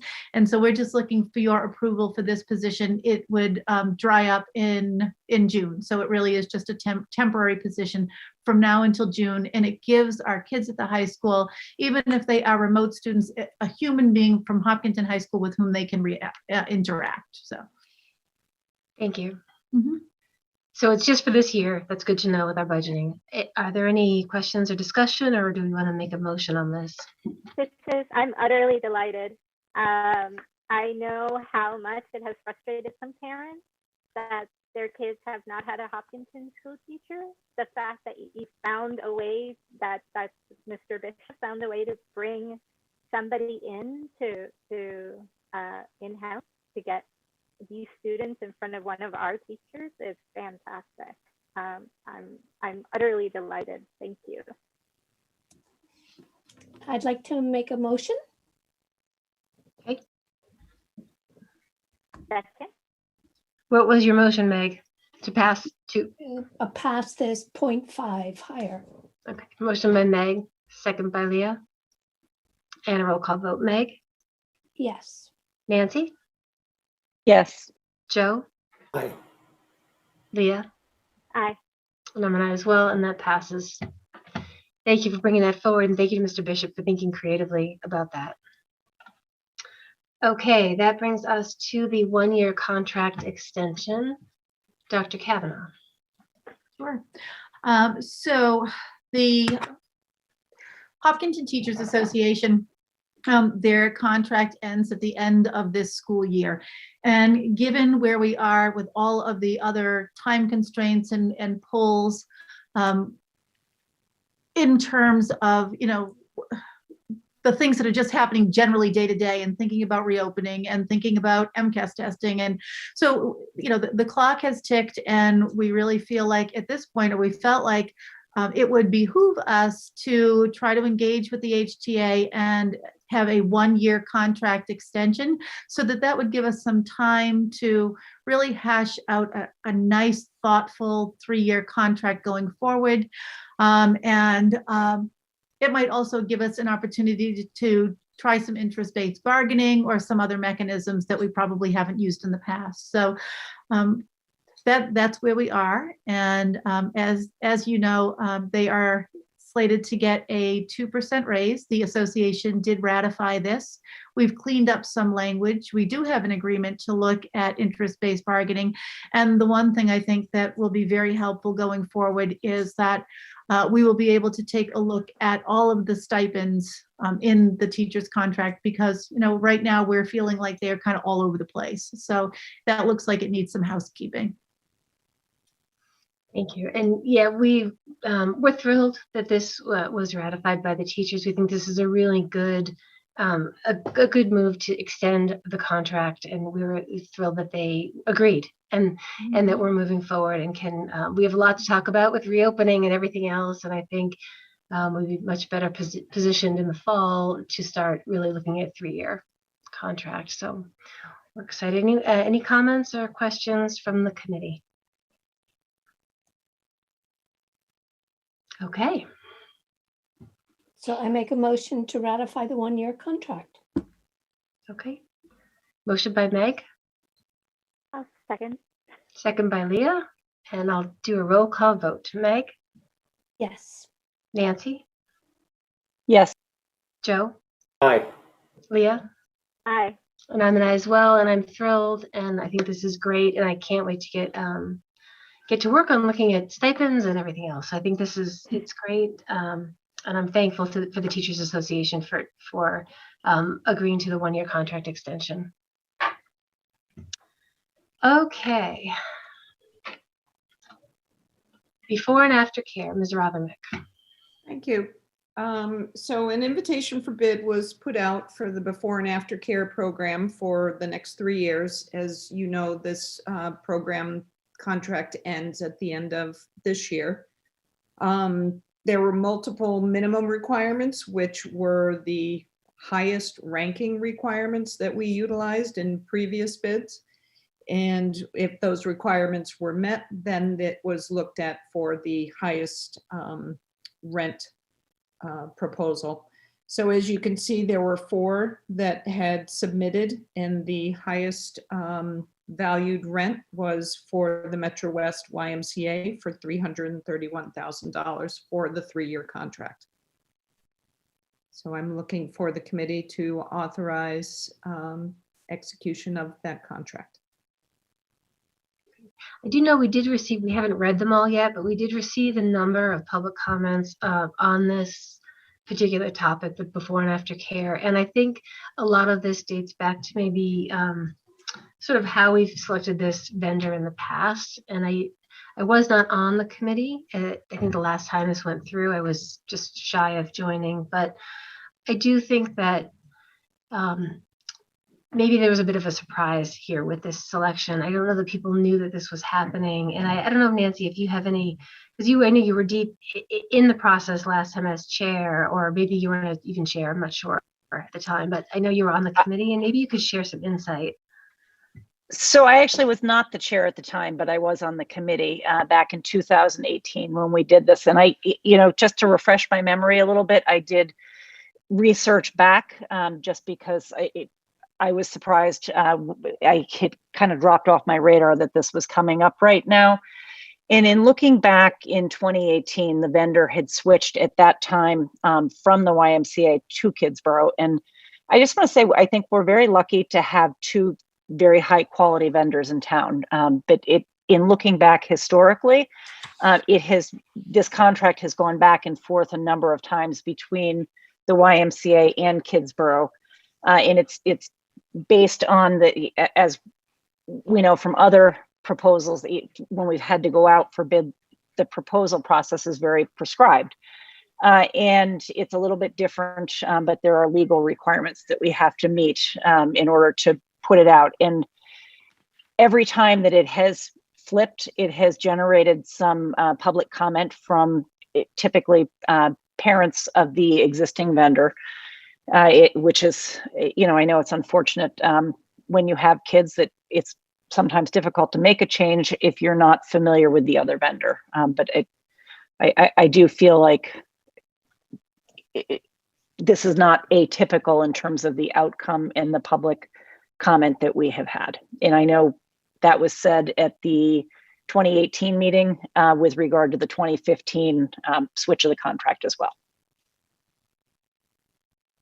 Yeah, I mean, I will say, and I've talked with Dr. Kavanaugh about this, it is difficult to be tied legally to have to put this out to bid every 3 years. But those are the legal requirements. And as Nancy, as you said, we have two very high quality programs that exist within the town of Hopkinton, which is, very fortunate for Hopkinton as a community to have that. It's very unusual to have that. And, as a result, you have very high quality programs, and they have flipped back and forth every 3 years.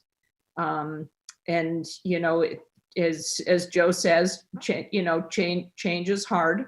But both of these programs have served our students very well. And can I just add that I remember the conversation we had a few years ago. It was before I was on school committee, but I felt some distress about leaving the Y behind because they work so hard with inclusion, and they have inclusion specialists, and they work really hard to make children with special needs feel a complete part of that community.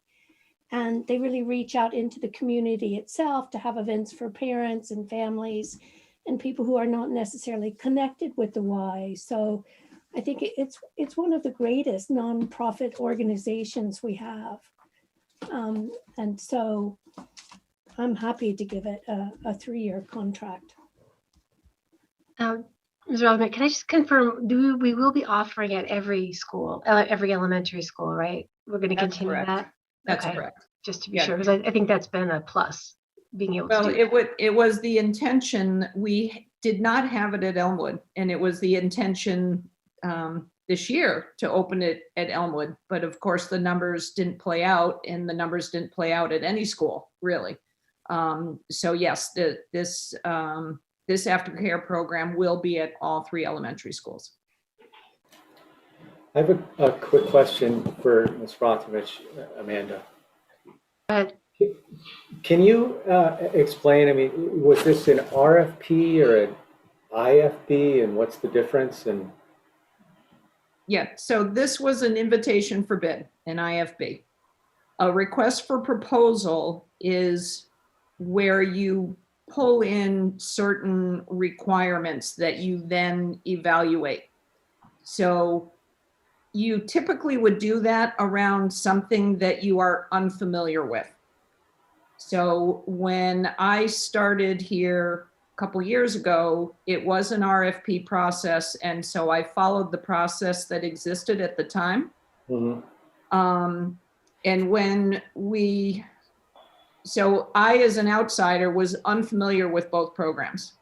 And so when I would go through the proposals and make my scores, it became very clear, because of the familiarity of both programs, that it was not really being evaluated based on what was being submitted. And so that's where the difference is of a request for proposal for something that is unknown versus an invitation for bid. Both of these programs are very well known. So in fairness, and to take that subjectivity out, the RFP was not used this time. And it really makes it for a more fair in terms of setting the standard of these are the high quality standards that we're looking for, because we're familiar with both programs. Mm-hmm. So. Thank you. And then Are there like, I know the costs of the programs themselves, but are there like disruption or transition or switching costs, I guess, for the district when we switch vendors? Are the principals having to do things differently or within their schools or things like that? There are not costs to the schools, and every program and even every year you will have a site coordinator at each school.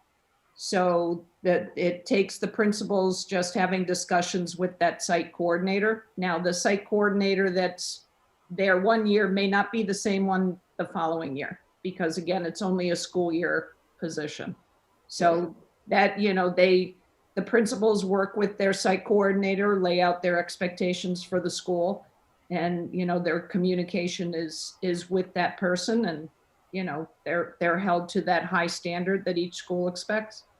Yeah, it doesn't sound like either of these vendors had things against them. It wasn't that one is necessarily better than the other. So you looked at okay. Correct.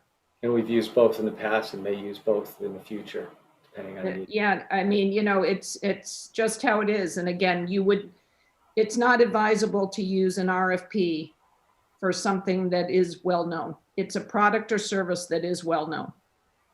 So. Thanks. Can I ask a quick question? Please. So I know that with a lot of these bidding laws and everything, once you get the bid, you have to go with whatever the highest number is or the lowest number is, et cetera. Are we held to that? So basically, we do have to pick the Y because it is giving us the highest revenue based on, you know, the legal requirements of having put it out to bid. Is that how it works? Yes. That's what okay. Thank you. Your explanations tonight have really helped me understand how this came to be. I mean, we did, like I said, we'll be reading the comments, but it's been very helpful. So I appreciate you explaining sort of more behind the scenes. Mm-hmm. Would anyone like to make a motion about this? Are you moving to authorize Ms. Rotherman to execute the contract with the Metro's YMCA before and after care? Yes, that's exactly what I'm doing. Second. Motion by Meg and a second by Leah. And roll call vote. Meg. Aye. Nancy. Yes. Joe. Aye. Leah. Aye. And I'm an aye as well, and that passes. And thank you very much. And we did read and consider the community feedback. The process went as it was designed, and you know, we don't have many options in this because it was the best bid and for a known commodity that we all really value. So I'm going to skip the budget vote. I'm just going to highlight, we're going to bring that back on the 11th. It's more housekeeping matter, which brings us to, I think, the rest of the public comments. I don't know if all of our attendees need to stay for that, but we as a committee definitely have to read the public comments. All right, I think I finished off on I hit the 3-minute mark on the last letter. Nancy, if you want to pick up what you think is the next.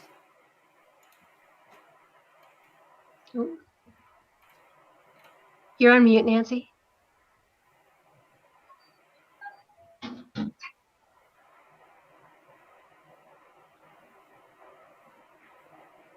There you go. I apologize. 2021 is a lot of that. So the next one we have is from Dr. David Tiger, who says, "Dear Hopkinton Public School Committee members, as a pediatric critical care physician, I have firsthand knowledge of the effects of COVID. I have cared for both children and adults who have had the infection and its after effects. In addition, I have examined dozens of medical articles looking at the effect of opening schools. The literature is very clear. Schools do not pose a risk of widely spreading the disease when common precautions, mostly just masks, are taken. The transmission rate in primary school from student to student and student to staff is nearly zero. It is a little higher in secondary schools, but with precautions, it is also nearly negligible. I am very much in favor of a return to full-time school for our students. With medical evidence clearly supporting the safety of this, it is not right to delay our children's education any further. Many of us specifically moved to Hopkinton for the schools. Let's not fall behind because of unjustified fears. Thanks. The next letter is from Jessica Clancy, Falcon Ridge Drive. I am writing in favor of a full-time return to school for the children of Hopkinton Public Schools, especially those in grades K to 5. I feel that with our most vulnerable being vaccinated, with a low number of confirmed cases, and with the fact that there have been 0 transmissions within the school, that we should move forward with the full-time in-person learning. Yes, it is another change, but it is a positive change for the students. I'm very concerned about their mental health, and I feel strongly that these children need to be in school with their peers receiving live instruction. Thank you. The next letter I have is, and I apologize, everybody deserves to have their name pronounced correctly, but I don't know everybody who the letters have come from, so I will do my best, is from Priya Tausazinski, and her town of residence is Hopkinton. School committee, I appreciate your time and dedication towards the full-time reentry plans for the Hopkinton School District. I am sure there are many considerations and you are receiving a lot of feedback. The intent of my public comment is to express my support for our students to return to school full-time. Based on the data and communication shared, there has been no student-to-student COVID transmission in our schools. Given this information, there should be the option for students to return full-time in-person learning for families who are comfortable. I also support continuing the remote options for families who are not comfortable to return. We need to continue to move in the right direction. Thank you again for your commitment to our students and your time and effort required with this decision. Thanks. Next letter is from Rob Strecke. Hopkinton says, hello, I'm in favor of both my high school hybrid learners going back to school full-time. This would be the entire day, not one class at home later in the day. That will make already complicated transportation to school difficult, especially when my junior can't even get a parking pass, even with spots still available in other lots. It is difficult enough to figure out transportation 2 or 3 days a week. Best regards, Rob. The next comment is from Cheryl Kelly, also from Hopkinton. Good afternoon. It doesn't make sense to me to consider reopening the schools with any of the proposed scenarios until the teachers have been vaccinated. Thank you. Okay, next is from Melissa Almeida. She writes, I'm a parent of 2 kids, 9th grader and 1st grader, and they are both currently in fully remote school. If and when schools open to fully on-site instruction, I would really like my kids to be able to go back to in-person learning as well. Could you please confirm this is possible? I would expect this to be an option for the currently remote schoolers.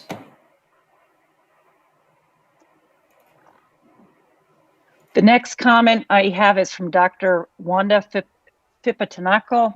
To the committee, I reviewed the 2 options of full-time in-person versus remote for the students. I do not think the full-time in-person is worth implementing until at minimum the teachers and parents are vaccinated. It would be best if the kids are vaccinated as well. The children contribute to spread even if they aren't ill and bring this home. The recommendations are that they need to be 6 feet apart, which is already challenging in hybrid and simply can't be done with a full-time option. The remote option is not good with the switching teachers, again, disruptive. I do not understand why there is such a rush to disrupt things for the student in the spring halfway through a semester when the hybrid has been working fine. I would focus on the fall when it's more clear what is going on with the more contagious and potentially more deadly variants, particularly from South Africa and Brazil, that aren't even covered by the current vaccines under emergency authorization. So of the 2 options, I am forced to pick in person, but I would stick with the hybrid, which is going fine for the remainder of the school year. There is no rush to do this and disrupt what is already working for the high school students.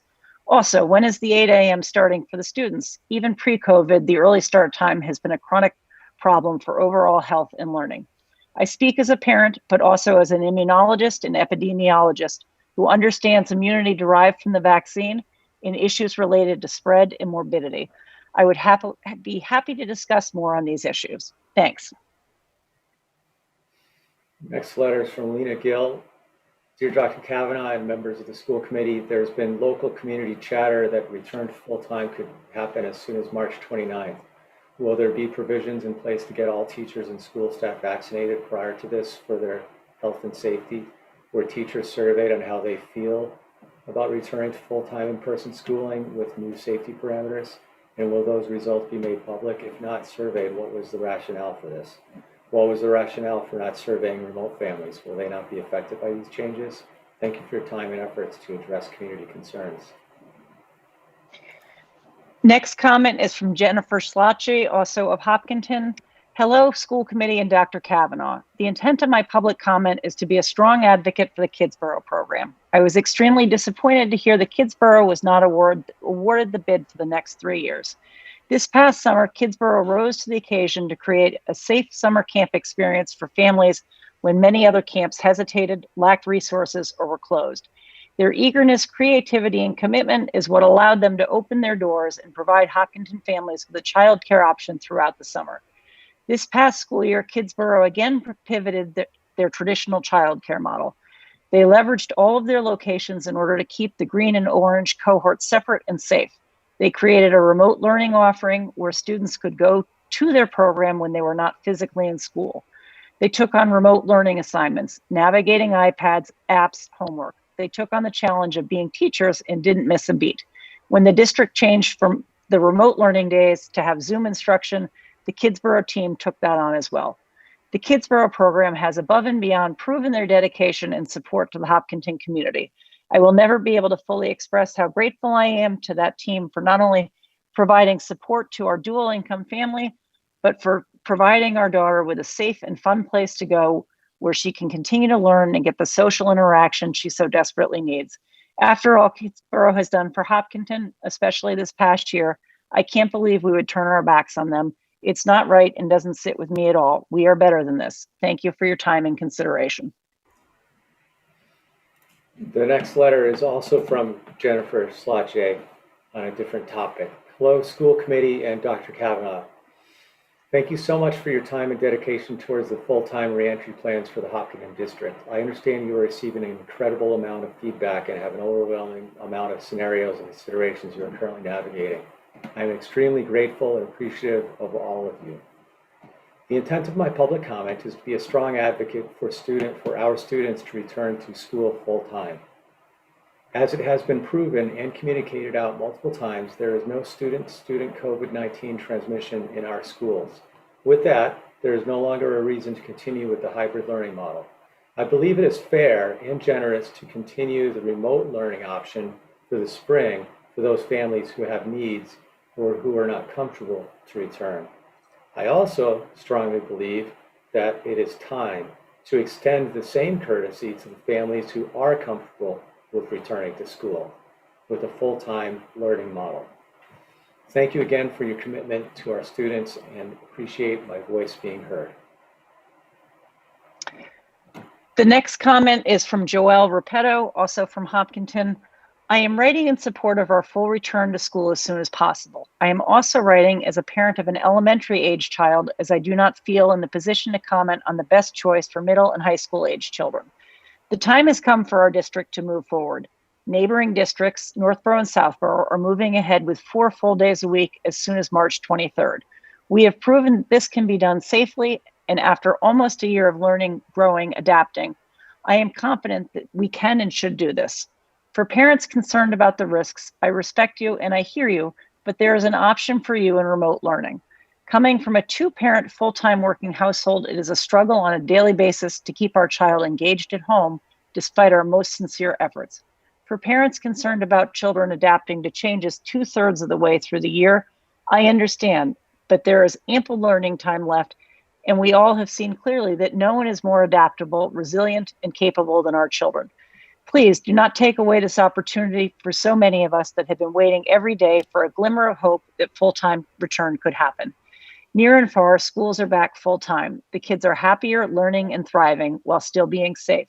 I can say without hesitation, if you asked my daughter tomorrow if she could go back to school every day, you would receive an emphatic yes. I am also proud to say that I can say the very same for her teacher, an amazing and dedicated individual who applied to be on the return committee and would be thrilled to return to full-time with all her students. We are so grateful for her perspective, care, and hard work this year. Hope is upon us. Let's not delay another moment. Next letter is from Lisa Miracle, Hopkinton.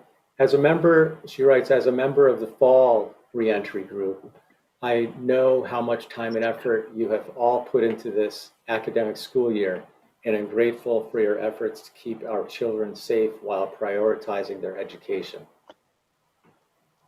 It is my understanding that a full-time reentry is being considered for the end of March, and I am writing to express my support for this decision.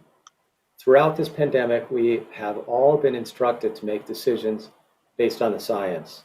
The scientific data clearly shows that in-school transmission is not evident in our school system. The data also shows that our children are falling behind academically, particularly in the elementary grade levels, a clear demonstration that the hybrid model is not working. Though I believe that it is certainly necessary to maintain a remote learning model for families that are not comfortable with in-person learning, it is also imperative that the alternate option be available for families who are comfortable with a full-time learning model. We have the opportunity to make a decision that would give our kids a full 3 months back of learning. And after all they have missed, we owe them at least that. Thank you for your time and consideration. The next comment I have is from Jessica Prey of Hopkinton.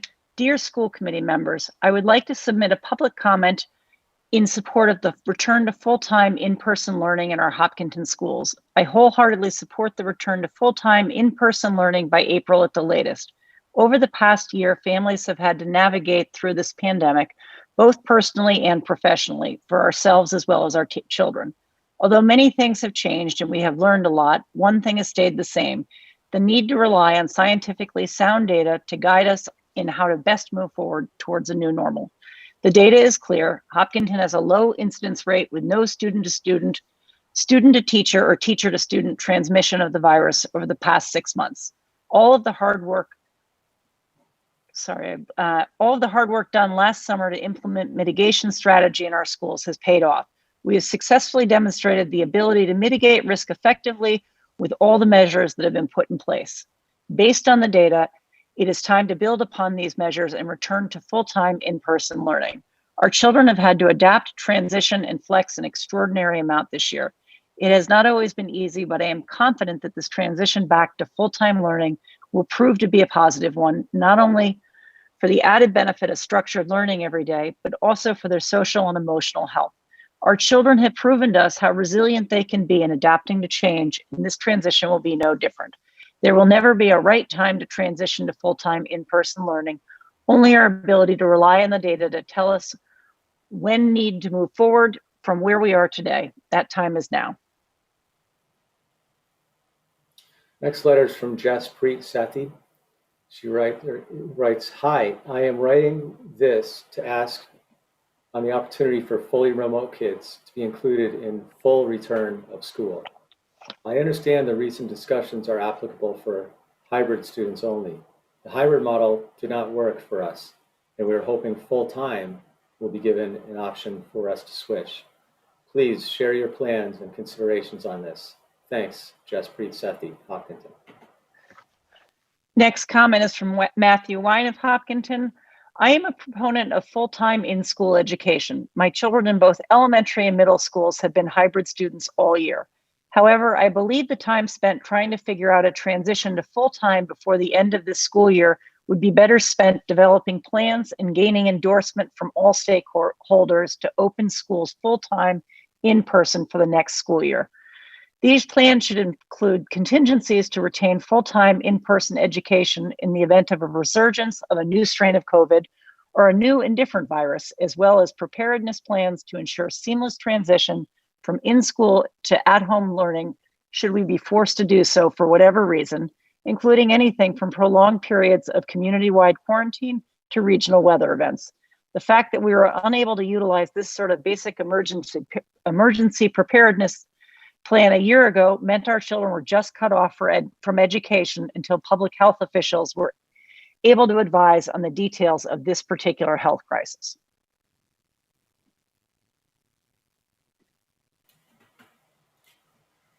Next Are we at the letter. end? Oh, Two more. Yeah, next letter is from David Orenstein. Abandoning the hybrid model and forcing this choice would be a phenomenally bad idea. Cases remain high, greater than 1,000 a day in Massachusetts. New, more contagious variants have arrived, and there is no realistic prospect of high school students or their middle-aged parents getting access to vaccines before the end of the school year. Middle school students have no approved vaccine at all. It's outright foolish and reckless under such circumstances to reduce distancing. It's immensely upsetting that this is even being proposed with the logic of the hybrid system has kept everyone safe. So let's disrupt instruction in the middle of the school year and chuck it. David Orenstein, Hopkinton resident. Next comment is from Jim Araya. My child attends Hopkins School and is currently part of the hybrid program. We have been very happy with this approach, but we would like to send him fully in person once allowed. But we would keep our child 100% remote if there were to be any potential COVID-19 mandatory vaccine requirement following along with Governor Baker's recent mandatory flu shot requirement for kids at school. Based on the current statistics from February 4, there have been 12,697 injury reports and 653 death reports to the U.S. vaccine adverse event reporting system due to the COVID-19 vaccine so far. From what I understand, the vaccine is actually a new, never before used gene therapy. It's not a vaccine. So I am extremely concerned about any potential mandatory vaccine requirement for my child who is already special needs, at least until more information is obtained over time about the safety of the vaccine therapy, and especially regarding its use on children, which is just starting to be studied in the UK. Our child has received all of the required vaccinations, and we are not anti-vaxxers, but we also know that it is generally never a good idea to be on the bleeding edge of any new technology, as there are always improvements that need to be made over time, and we are not willing to take risks with our child's health, since he has a near 100% chance of recovering from COVID if he were to catch it. If the planning can incorporate options to factor in potential future mandates regarding COVID vaccination, I would be grateful. Thank you, Jim Araya, Hopkinton. And that concludes all of our public comments received by 5 p.m. tonight. I don't believe we missed any. thank you very much. I appreciate that. One last item is, I'm skipping future agenda items. We have plenty. I don't want to hear any more. We are booked solid. Items by consensus, Dr. Kavanaugh. Okay, as superintendent, I recommend the school committee approve the items by consensus as outlined in your agenda. So moved. Second. Motion by Nancy, second by Meg. Leah, how do you vote? Aye. Meg? Aye. Nancy? Is that a yes? Yep. Joe? Yes. Aye. And I'm an aye as well, and that passes. And I am grateful for you all taking the time and allowing us to do the public comments and giving time for that reopening report. I do need a motion to adjourn. I know you all want it. So moved. Motion by Second. Meg, second by Leah. Meg, Yes. Nancy, Yes. Joe, Aye. Leah, Aye. and I'm an aye as well. And we are adjourned unbelievably at 10:27. I'm very sorry to all of you. These are strange times and did the best we could. So we will be back for our public forum. I encourage the community to look probably tomorrow for the posting of the presentation and the full reopening report. And there'll be information on how to submit questions for the public forum forthcoming as soon as we figure that out tomorrow. Great. Thank you all. Good night. Thank you. Thank you.